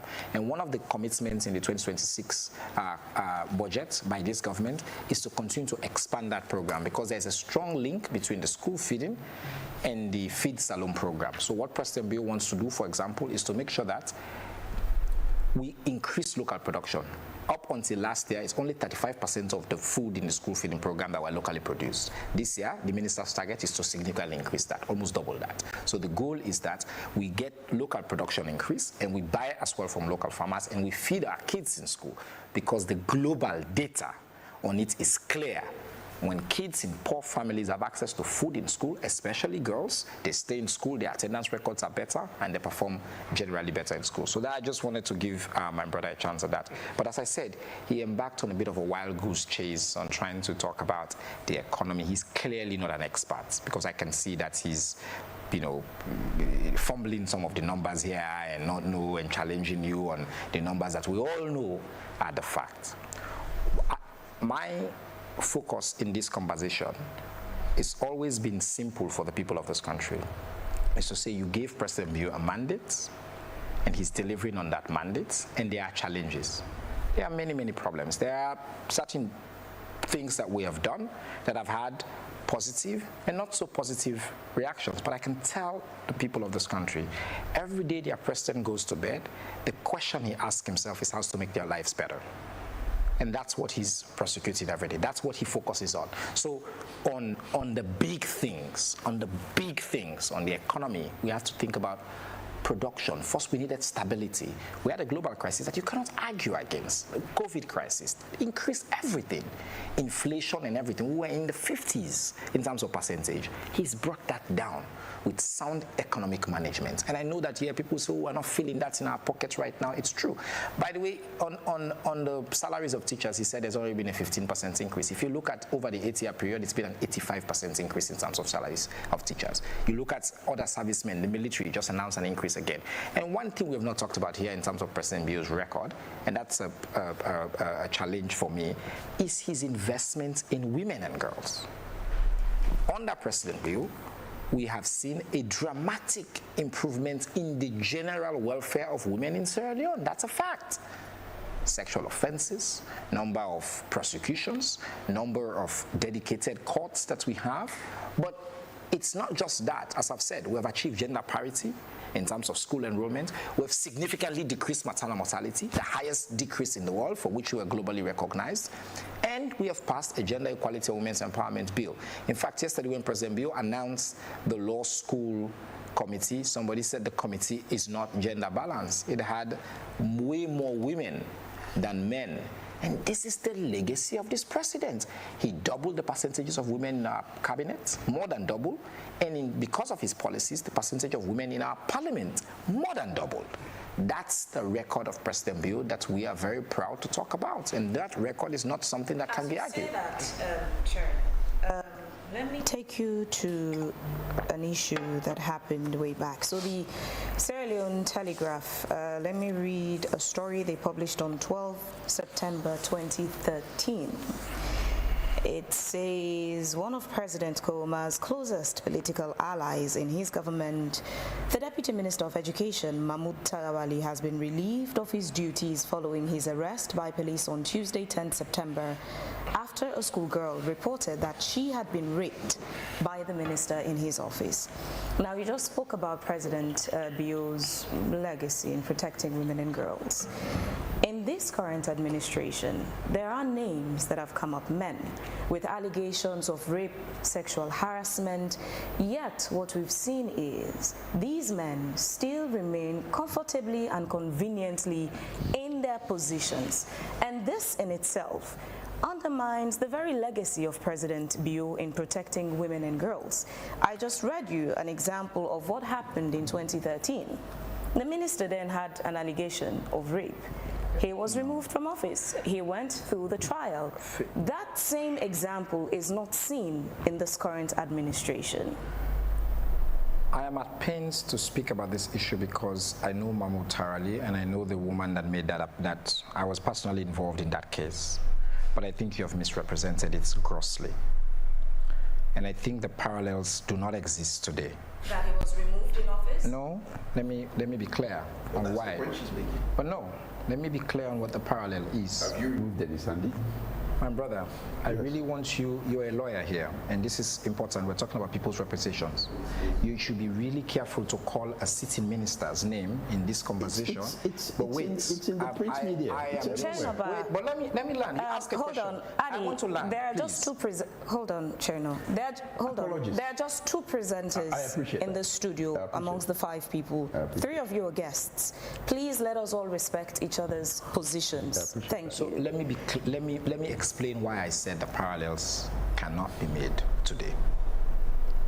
Number one, my sister, who made the accusation at the time, went to the police, reported, the matter was investigated, they collected samples, and then the matter leaked in the press. It's a significant material difference. Please, there was a physical alleged incident, okay? There was even no denial by the other part. I was involved in this case. This is why I'm saying it's a difficult issue for me to let me finish. Taking us to another angle of the case. The question is not about the details of Mahmoud Tarawali's case. The question is about the example that is set. Yes, but the details. President Kouma then removed him from office. But what we've seen now it's not just one name. There are several names in this administration that have come up for either rape allegations or sexual harassment allegations, yet those men comfortably still sit in their positions. The reason why I don't want to get into a shouting match with you on this issue is because you know where I stand. That's why I'm not getting into a shouting match with you. I'm saying an accusation is not what is reported in the media. To accuse, you have to go to the police. You have to show me an evidence of somebody who has gone to the police with details and evidence, and there's been an indictment. That's when President Nkrumah removed Mahmoud. It was after there had been a police report and an indictment. If you give me an evidence of somebody who has gone forward, and by the way, you have now put a lot of things into one bucket. There's a big difference between allegations of harassment, allegations of physical assault, allegations of sexual assault. They all form under what we refer generally as sexual exploitation and assault. And I know you know, Phoebe, and I'm an expert on this issue. I know you know that. That's why I'm saying to you, be careful. We cannot put everything in one basket. I agree with you first on one issue, primarily. You're warning me about how I ask the questions? No, I say we have to be careful. Again, it's people's reputations, people's lives. That's everything they have. Yeah? If somebody has an issue against you, Fabian, let's say a staffer here says Fabian, God forbid, is harassing them. It's harassing them. AYV is not going to, if AYV hears it in the media somewhere that, somebody say Fabian the harasser, AYV junior and in team know the kind of money into I can pull you now in the studio immediately. That's not how it works. If the person goes to HR and complains, and has evidence and provides one or two evidence of that, HR will review that and say, okay, we'll step you aside before we investigate. So I'm saying, if there is, and on this point I'm with you, if there is a credible report of allegation, look, we all live and die by that. There are people that can wake up in the morning tomorrow and say, Siba beyan me, Siba harass me, my brother Matia harass me. You can hear it anywhere. There's a material difference, especially on the matter you quoted. Tangible for action to be taken. Police reports. It's as simple as that. You have to be willing to make a police report. Or if it is within an institution, and there are codes of conduct within an institution, for example, if we have specific rules here about staff sexual relations in this office and somebody is violating that, that is part of the employee manual. That person goes and reports. Once that report is made, then HR and the leadership will have an obligation to act on that. It is very different from somebody then on social media, you go do live, you talk, say, 20 years ago, that person they been doing me this, that person they been doing me this, then President be waking up morning in a sack. We don't want to live in a country where that is the case. I can assure you, nobody wants to live in that country. You want to live in a country where, yes, when an allegation is made, it's taken seriously. I start from a premise of you have to believe women. And you know this, that's my life. That's the work that I've done all my life. You have to start from the premise of having institutions and rules. One of the things I will agree with you on is maybe across government we need to strengthen reporting rules internally and strengthen ways as well we can protect people who come forward, especially women who want to report issues of rampant sexual violence and the culture of sexual violence. I've spoken before a lot of times about how we have a culture of rape in Sierra Leone. I'm not changing that position. That's been my position for years. And the culture of rape is not just evidence in the fact that, again, even the case we're talking about when this lady gets, in fact, it reports the minute after, which, by the way, most rape cases, most sexual violence that reports with power, not a report after. This why reports the day it happen, as it make you go police, you do this, they still did not get a conviction on the technicality. That's the reality of the country that we live in. That's rape culture right there. That's why I said I want to get into that issue. That's rape culture. That's long, long years of rape culture that makes it difficult for women or accusers to get justice through the system. And yes, and all of that. But at the end of the day, I will tell you that President Bio's record on that is better than anybody's record in the history of this country. He has put in place the laws, the systems, and the practice to move us in the right direction. Are we there? Not by the long stretch of the imagination. There's so much more that we can do. But I want to be clear that there's a difference between that issue and what is obtaining today in terms of so-called allegations against individuals who also have a right for their reputation to be protected, because that's important, because you cannot come here and be naming people if nobody knows when they come forward and actually make a report on them. because you don't want to live in that country. You don't want to live in that country. You will not be safe. But there are also further on those allegations that there are some of those people who have made an attempt to go to the police station and make a report. Their cases were not treated seriously. They were not allowed to make police reports. I think in this country today, you and I know that to suggest that if you have a case and that, oh, they don't allow you to go make that case, again, I start from the premise of believing women and believing victims. But I can tell you that there are so many institutions that you can go to that will support you if you're really ready and willing to come forward. I worked in one of those institutions purposefully. We hired lawyers for women who were willing to come forward. When Me Too broke out in the West, we created a fund for that. And we supported women. We have lawyers that says we can even get you anonymous. We took cases not just here, but in the ECOWAS courts. There are excellent other institutions, lawyers, an association of brilliant young female lawyers that you can go to that will ensure that your case makes it past the bureaucracy. So you're saying these allegations are not to your knowledge or the government's knowledge? That's why I'm saying that some of these people have gone to the police and they allege that they were not treated seriously. Again, if you the police did not let them make the report. Let me be direct with you. If you have that person that says that they have come forward and they did not take their, let them contact me directly. Let them contact the government of Sierra Leone. I'll work with the Minister of Gender and we'll make sure that their case gets heard in the way that it deserves to be heard. But keep in mind, an accusation is not a conviction. The person too has a right to defend themselves. And the person's reputation too is important in these cases. So we have to also balance all of those things. That's the country you want to live in. That's the basis of the rules of law in this country. And that's not something that's political. That's across the board. What I'm saying is what President Bio has put in place is better than anything that we've seen in the history of this country. The Sexual Offences Act, the specialized courts that we've put in place, the judges, the expedited trials, the number of convictions we're getting, number of reports we're getting, the fact that we have one-stop centers, now one-stop shop centers pretty much across every district in the country, the fact that we have now different care centers that we provide. It's never been done in the history of this country. It is not where we need to be. It is not enough, and we will do more. All right, I'm continuing with the gentleman. Let me bring in Reverend Jibrila. Reverend, a bit away from the education, the economy, and the gender issue, we have the main issue leading to the 2028 elections, which is political participation, which is the APC saying they're not being heard, also alleging that the president hasn't spoken to them. They've written correspondences, they've texted President Bio and he hasn't responded. They are not satisfied with the chief negotiator and so on and so forth. When we look at the bigger picture, when we look at the political space, when we look at what's happening right now, what would you say is the biggest threat today as we are gearing up for elections in the next 2 years? What would you say is the biggest threat to democracy? Is it government overreach, or is it opposition distrust in the institutions and processes that will lead to the elections 2028? Thank you again. You can come from different angles in responding to that particular issue.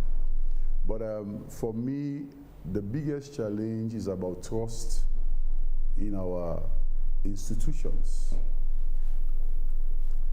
That is where the challenge is. Mm-hmm. When you see the opposition and the government, they don't seem to be talking well. They don't want to talk to each other. Mm-hmm. It boils down to that particular issue about lack of trust in our institutions. And work has to be done in that direction. Everybody who has a responsibility in whatever office, you're actually serving the state, not a set of people. And so there should be that readiness, that willingness for people to engage, to talk about what the issues are.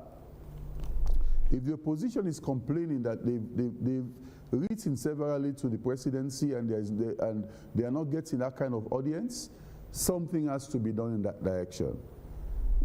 One thing that should be a constant or a given in a democracy is to create that space where people can talk, where there can be dialogue, of course at least constructive dialogue.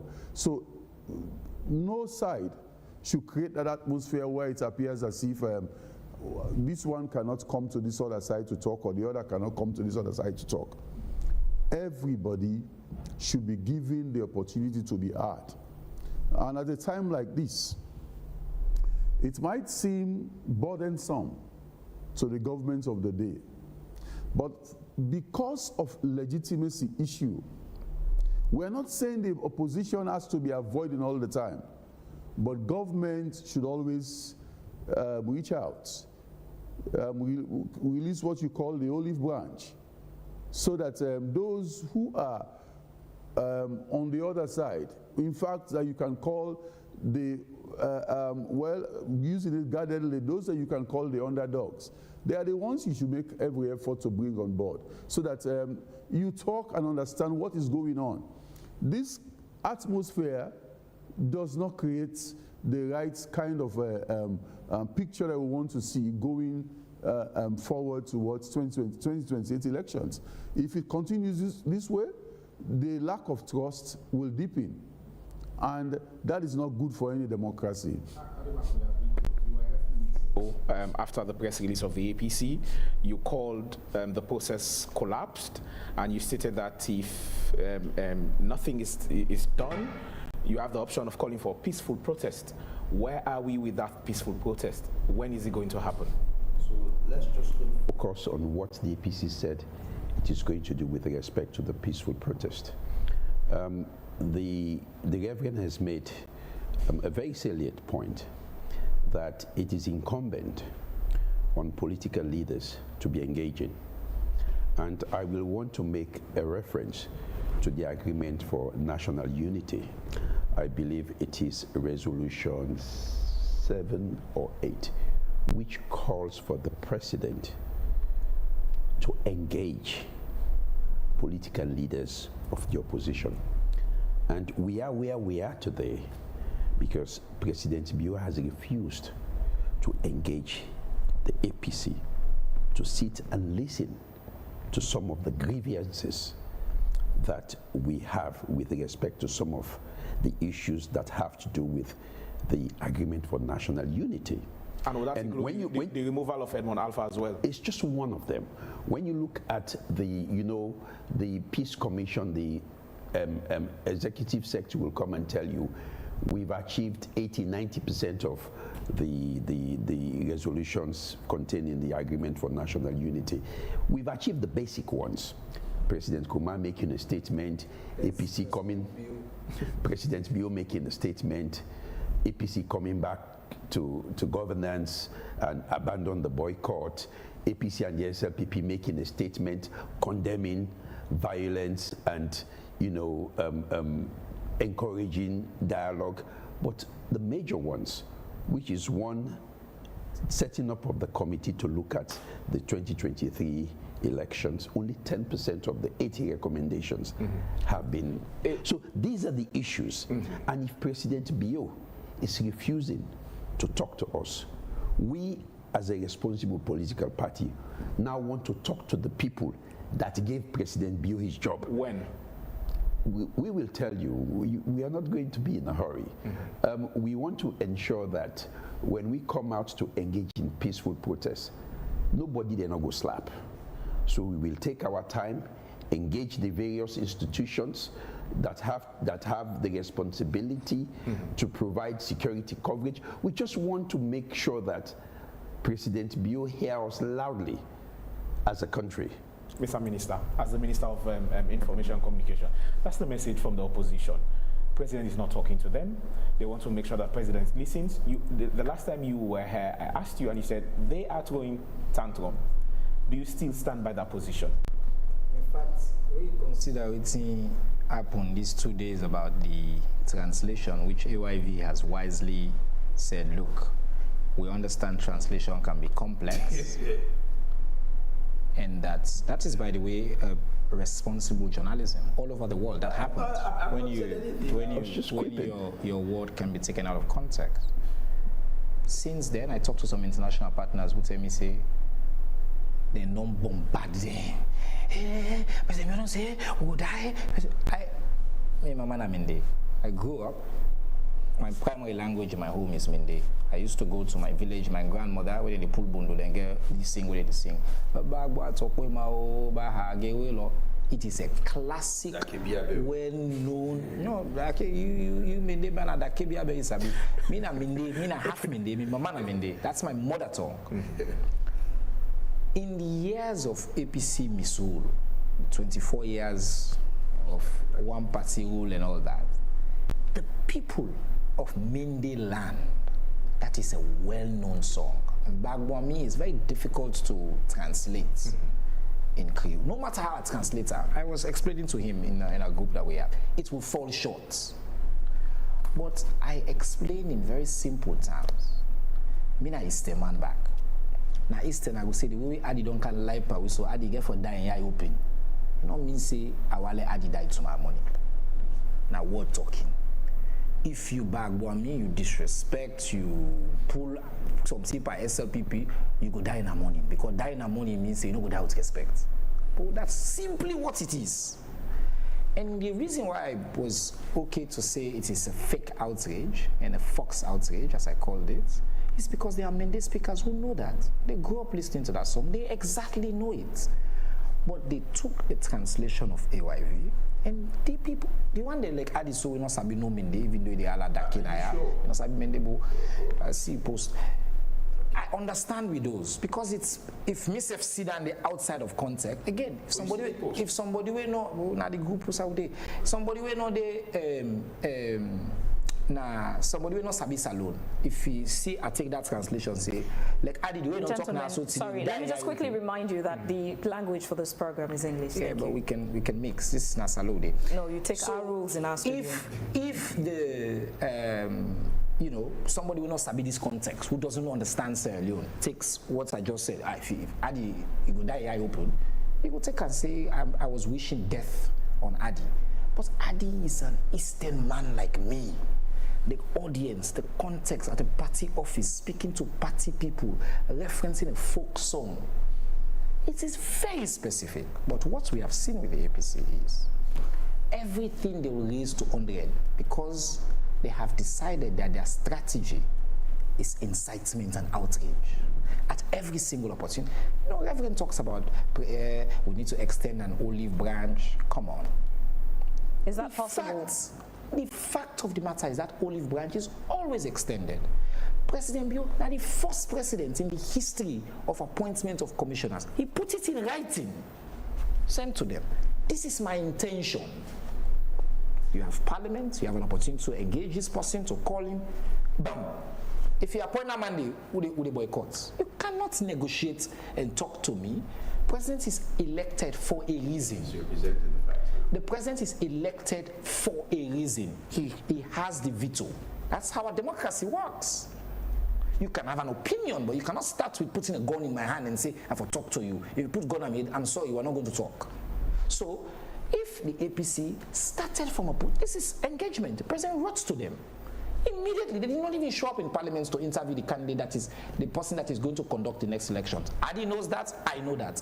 Now that man they get for conducting the next election. He knows that, I know that. It is a fact. But this is just, again, for incite more people there, for say they know how they go. It has nothing to do with that. Right now, the president has been busy traveling. I know now, for example, sitting here, that the president has reached out to the leadership of his party. He said, you want to come? Come.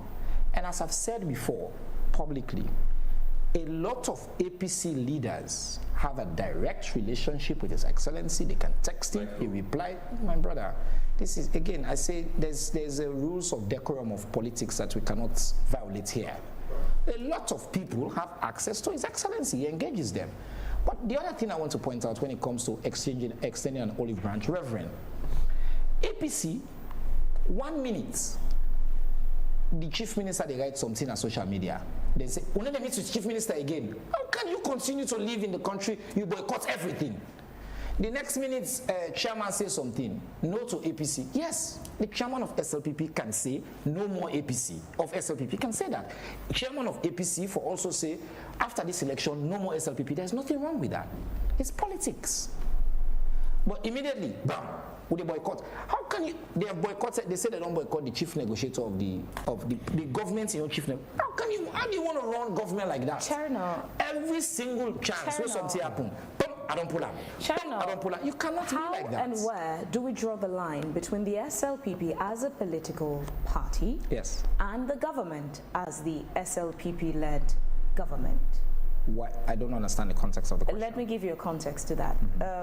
When the acting mayor was announced, the announcement that came to us as AYV came from the Moses Mambo, the publicity secretary of the SLPP. No, but again, he Okay, he was the individual who sent to our institution breaking news that selection or election or appointment of an acting mayor didn't even come through local government. It didn't come through any government arm. It came through the SLPP as a party.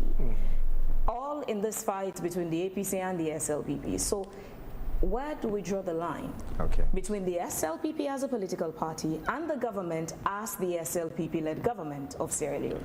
I like the question, but I think you know the answer to the question, but I'm still going to answer it.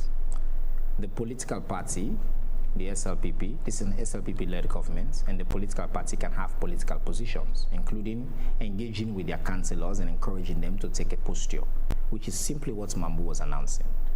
You know, when government has an announcement, the press secretary makes it or I make it. You know this. It's been consistent. We are clear. We are, in fact, our channels of communication and means of verification are absolute. And then we have the local government minister who said on air that he was not aware of any appointment of an acting mayor.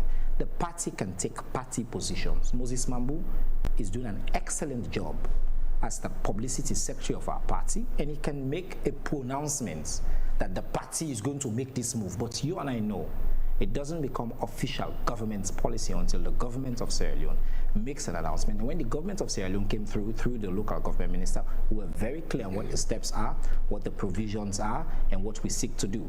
But I'd like to say again, today, the people of this country across the corners of this country are not getting the services that they elected their local leaders to provide for them. The people in Tonkolili, in Makeni, in Kayene, in Bombali, in Kayene, in all those places that are dominated by APC, they elected them for letting help them clean their roads, for fixing schools, for build basic things, for keep them lives in order.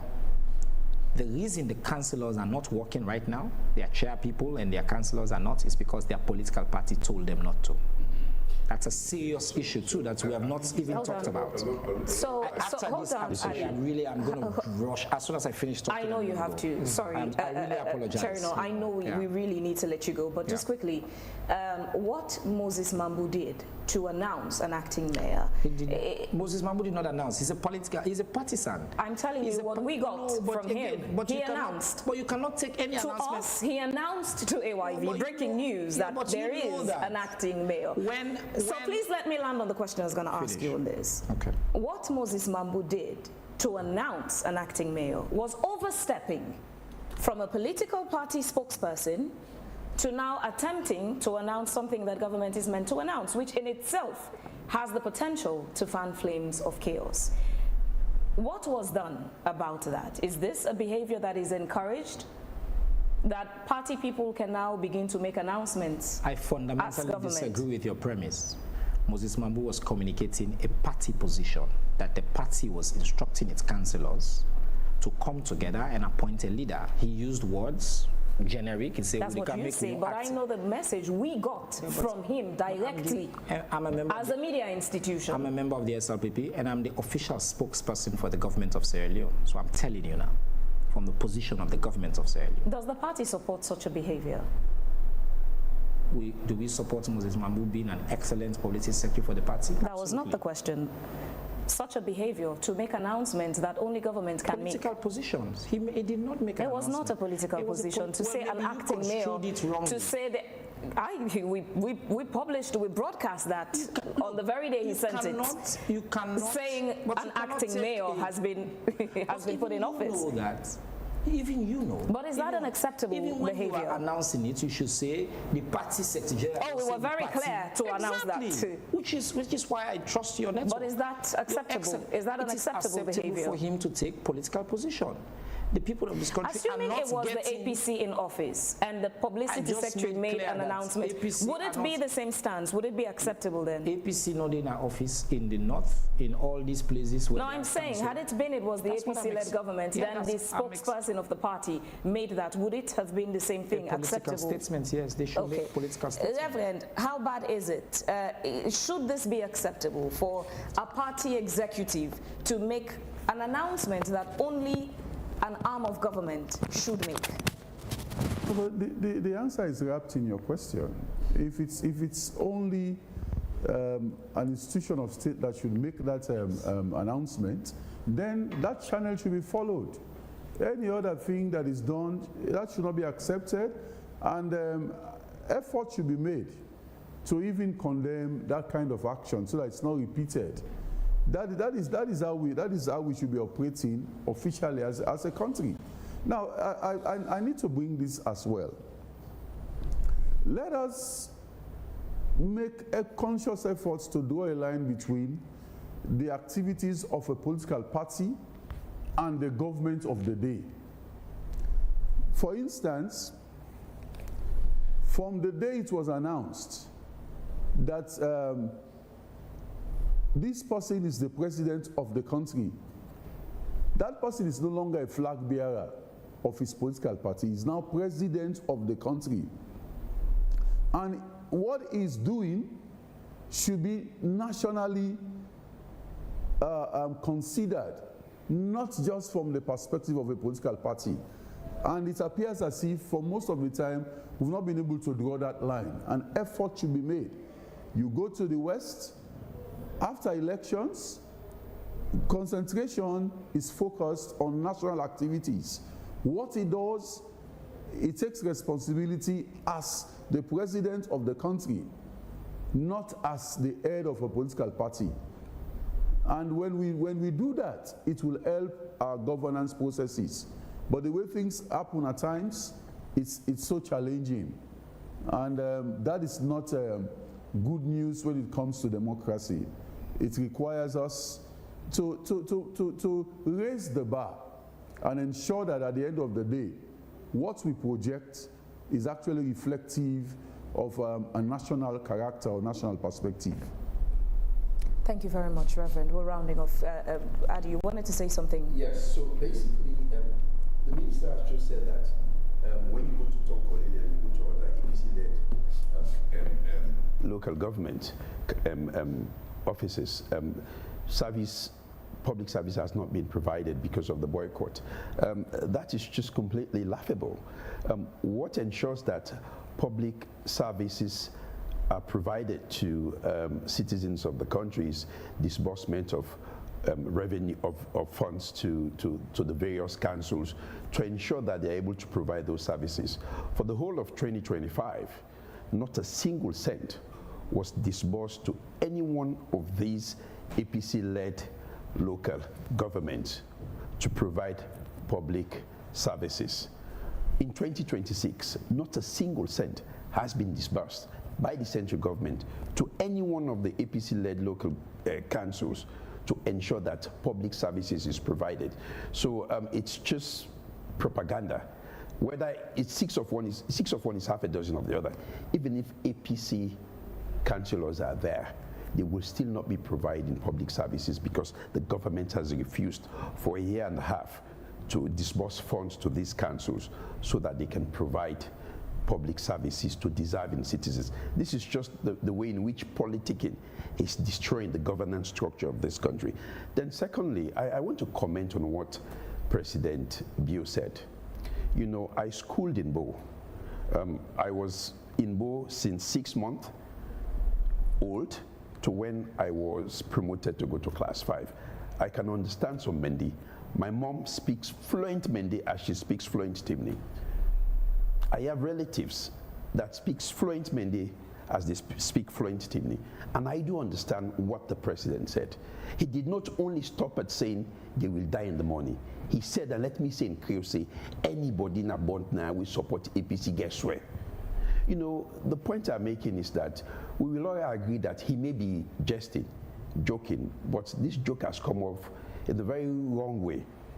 It's a tasteless joke. There is nothing wrong for someone close to the president to come out and say, look, the president was just jesting. He did not mean what he said. This was what he meant. I mean, he came out, made a joke about women sharing a man. He came out making a joke about Kotan, Longan, Shotan. These are very sensitive issues. Can you imagine those that were victims of Longan and Shotan atrocities caused by the rebel war? Listen to the president making a joke about that. He wasn't seeking to mock them, he was making a joke. But that was a bad joke. And this is what people like Siba are not understanding. And they are the very people that have made the president to be what he is today. He's here saying that the APC was throwing tantrums. When we received the letter from the president, we immediately responded and reached out via telephone, text message and calls to say, we want to sit and talk regarding this, your appointment. We do not agree with it. We want to make our case as to why you should not appoint Edmond Alpha. He refused. That was why we boycotted. So we have to paint a very clear picture of what has transpired. Adi Macaulay and Reverend Jibila, thank you very much for your time this morning. Obviously, the conversation would continue. Thank you, but we would have to end today's edition of the program here now for the other programs that would come up. Thank you, this is what would end today's edition of the program. Would like to say thanks to Reverend Jibila Kagbo, Adi Macaulay, and Chegnoba for being a part of the program this morning. We've been your presenters. I am Phoebe and Swill, wishing you a lovely day. And I am Bokari Matia. We say many thanks to our sponsor, Local Commercial Bank and others, and continue to watch the AYV throughout the day as well over the exciting programs coming up. Till we meet again, do have a blessed day.